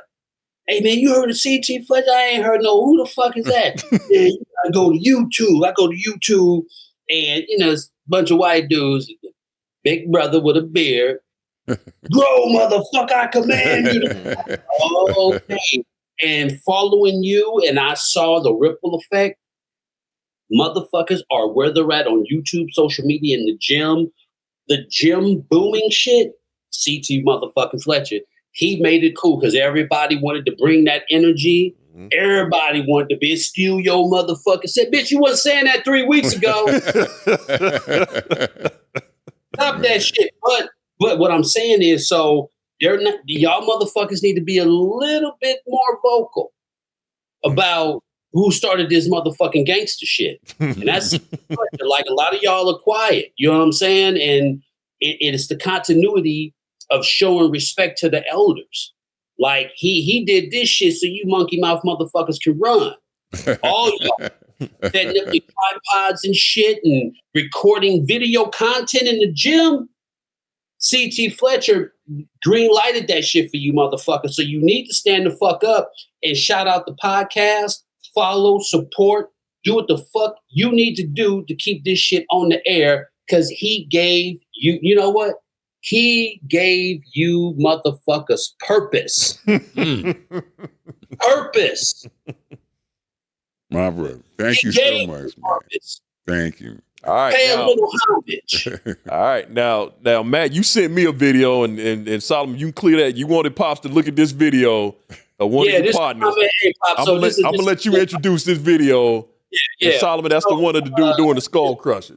It's my man Brooks, man. He a dude from Oakland. He a hog Pops. Okay. He ain't no ham on rye. But I bust his chops because the big motherfucker wear gloves and shit. I said, man, you can't be wearing no gloves. So I told a couple of homies, I said, hey man, I'm gonna have Pops, holla at Brooks about these motherfucking gloves, man. So he doing your shit, Pops. He doing your shit. Wow. You play that video real quick. Good skull crush, but he got the gloves on. Now, let me ask you, is gloves in the gym, is that acceptable? You know what? I'm gonna say it like this. Back in my day, you didn't see Big Craig Monson with no gloves on. So I patterned my shit after the OGs before me. My cousin Junior Miles, no gloves. So I didn't wear no motherfucking gloves. So this is a different time, different age. So maybe they acceptable now. But back in the day, we didn't wear no, because calluses and shit, that's part of the game. Now motherfuckers want to keep their hands all moisturized and shit. You got them R&B hands. Soft hand motherfucker. Keep their jergens and shit on there, shit all smooth and shit. But back in the day, I dragged some meat off a woman's ass off her calluses and shit. Hey, goddamn. He gonna appreciate that, man. He gonna love that, man. He a hog. I mean, he a monster, man. No, he was doing that shit. He was doing it. That's the way we used to do those things. I think we're the same age, give or take. So I know he's in his upper 40s. I do. All of us, I think, is in our upper 40s. And he one of the ones who he get it in. But he was. He was doing those correctly. What the hell you wearing gloves for? All right, Matt. We got one segment that we do every week on this show since we started season 3, and that's CT Rate That Slap. So we have people send in their best slap videos, and we let CT rate them. And since you a guest on the show, we're gonna let you rate this slap as well. So Solomon, you could cue up that slap and let's see what. And again, I got to preface this shit by saying we've only had 110 on this show. Everything else has been a 4 or less, and according to CT. And the 10 came from Solomon. Yeah, that shit didn't even come from the listeners. So we gonna play this slap and we gonna see what CT rates this one. All right, let's see what we got. Oh.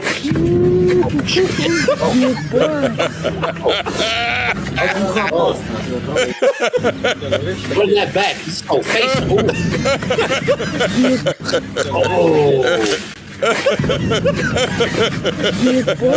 All right, so Mr. Chappell, I'm gonna start with you. We rate these slaps 1 out of 10. So how would you rate that slap? I'm gonna get at a 7. It's pretty good. He made him look like he smelled something, and he was nice enough to keep his equal. Like, hey, let me help you out. Like he helped. And his face turned beet red immediately. So you give it a 7. Yeah, like I said, Pops is hard on these damn slaps. So Pops, how would you rate that slap? Now I'm gonna tell you, I did enjoy that. I enjoyed me a good slap. And that was a pretty good one. What I liked about it so much was the motherfucker went backwards first. Yeah. He dropped his car in reverse first. And then he put that motherfucker in drive. He hit that motherfucker in reverse. Then he said, wait a minute, whoa, I'm going the wrong way. Let me put this motherfucker in drive. Nah, when you slap a motherfucker so hard, he don't know what gear he in. That's a pretty good goddamn slap right there. So I would give that motherfucker a 5 right there. I gave him a little higher, but he didn't go out. He was able to get it. If he'd have been unconscious, then I'd have gave him a 7. But that's a 5 because he didn't even know what gear to put this in. He started out reverse. He hit them up. Hey, I'm going the wrong way. Dropped him down in low. And went the other way. So that's pretty goddamn good. Okay, that's so a 5. And then I want you to tell the people, because I tell them, you tell the people what the criteria is for a good slap. Now listen, people. Now, like you seen that slap right there, man. I like this also. He showed him his hand first. He did some Billy Jack shit. I'm finna take this hand right here and slap the fuck out of you with it. Like Billy told me, I'm gonna take this foot and slap you all side of you, and then slap the piss out of him. Okay, I kind of like that. But the quickness, the speed, it's got to be fast. It's got to be fast. And I really like it when you catch a motherfucker in the middle of a sentence. One of my favorite things to do, Matt, is a motherfucker talking shit, and you get that motherfucker right in the middle of him telling you what he gonna do to you. If you can slap the shit out of a motherfucker right in the middle of him telling him, bah, and you catch that motherfucker right in the middle of his sentence, oh, that's going to get up there. If you can show me one of them, and also a backhand. Backhand is my favorite because everybody goes the traditional route, but if you can backhand that motherfucker right, pimp slap that motherfucker right in the middle of him talking shit, ooh, that's 10 right there. That's 10 material. And we've only had one backhand again. That was rated a 10, and Solomon gave us that clip. So y'all got to do better with these videos. I'll tell you what. The person, and Solomon, I ain't talking about you. Yeah. Anybody else sends me a video, CT give it a 10, I will send you some F Y'all podcast merch personally, my goddamn self. Because I think 5, I think you ain't rated nothing higher than a 4. Yeah, except for that 5, one that was a 5. So that's the highest rated that he's given a slap on this show. Except for the 10 that Solomon sent in. So if you send a video and he gives it a 10, I will personally send you some fucking F Y'all podcast merch, my damn self. That's how, as a matter of fact, it's to the point now where I'm thinking I got to change the segment because y'all ain't sitting in no good slaps. So maybe I just need to do CT, rate that ass whooping or something. Where both of us getting the ass whooped. And maybe that'll go off a little better because y'all killing me. Or sending your coon videos, goddamn. We could do a rate that coon every week. There's a lot of them motherfuckers out there. A whole lot of them motherfuckers. Huh? Rate that coon? Rate that coon, goddamn. All right, and one more thing, or 2 more things I want to do real quick before we get out of here. We've had, I think it's 7 now, 7 soldiers that have been killed with all this shit going on in Iran. So I just want to make sure we take a moment and pay respects to the 7 servicemen and women that have been killed over in Iran with this bullshit ass, they claiming it ain't a war, but motherfucker, y'all went over there and bombed a children full of schoolgirls. We did that shit. Yeah. There ain't no ifs, ands, or buts about that shit. We bombed them first and killed a school full of children. Also, there's videos of the Tomahawk missile hitting the school. Yeah. Mm. Trump said that they did it, and a video surfaced of a Tomahawk missile, which is in our arsenal, Yep. hitting the fucking school. So, yeah. So, yeah, just want to pay our respects to the service members that have been killed over there. Thank you so much for your service. But this shit is not, they should still be here. I'm going to just say that shit, and I'm going to leave it at that. There's no reason. Blood is on your hands. Not the feet. Ultimate sacrifice, and goddamn it, you just do not do our soldiers right, motherfucker. Never have do our soldiers right. Fuck that is. And the last housekeeping thing I want to touch on, you guys know, like I said at the beginning of the show, the F Y'all podcast has no sponsors. So this shit is self-funded every damn month. Like I said, if Solomon don't get his money, he gonna turn the lights off on this shit. So the best way for y'all to support the show, buy you a t-shirt. I got them on the site, reasonably priced, nothing over $22. Support the podcast, get your F Y'all podcast shirt, a sweatshirt, tank top, whatever the fuck. Send your pictures in of you rocking your merch. We'll shout you out on the show. Show you a little love and appreciate you supporting the show.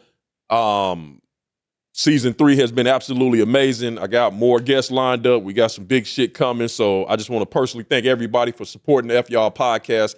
This has been a labor of love for me, putting this shit together, trying to put these shows together, and also self-funding this shit. So, and I ain't when rich. When he say self-funded, he ain't bullshit. I'm too broke to help the motherfucker out. So he's self-funded like a motherfucker. And I say that, and this is not me trying to paint some weird-ass picture, but y'all know everything that I've been through in the last year. So when I tell you work ain't been full-time, all of this shit, so I'm funding this shit by myself. So the best way you guys, how can we support the show? The best way you can support the show is buy a fucking t-shirt. Help me keep this goddamn show on the air. Like, subscribe, and share the podcast, too. That's also the best thing you do. I get so many emails every week from people saying, I didn't know CT had a podcast. Well, motherfucker, we've had a podcast. We 3 seasons into this shit. Over 70-something shows we've recorded, and ain't no stopping this shit. So, again, that's the best way you can support the podcast. Matt, thank you so much for coming back. We appreciate you, brother. You know you a friend of the show. Anytime we need to drop some megaton bombs, man, let me know. I got you. And also, Stevie Ray told me to tell you, fuck you. And you got one more time to talk about his bad hip, and he said he gonna come through and beat your ass too. So I just wanted to relay that message from Stevie Ray. He got an extra hip I can work on. So now he gonna be in this motherfucker. I did that shit for a purpose because you know I'm gonna clip that shit and sit it. Let me get that other hip. Call Tony Connie and tell him to come down here. We got something for you, Stevie Ray. But ladies and gentlemen, that was the latest edition of the F Y'all podcast. I know we ruffled some feathers. And again, like CT said at the beginning of the show, if this episode pissed you off that bad where you want to unfollow, motherfucker, you don't have to tell us. And we gonna end this show like we do all of them. Fuck y'all. Fuck y'all.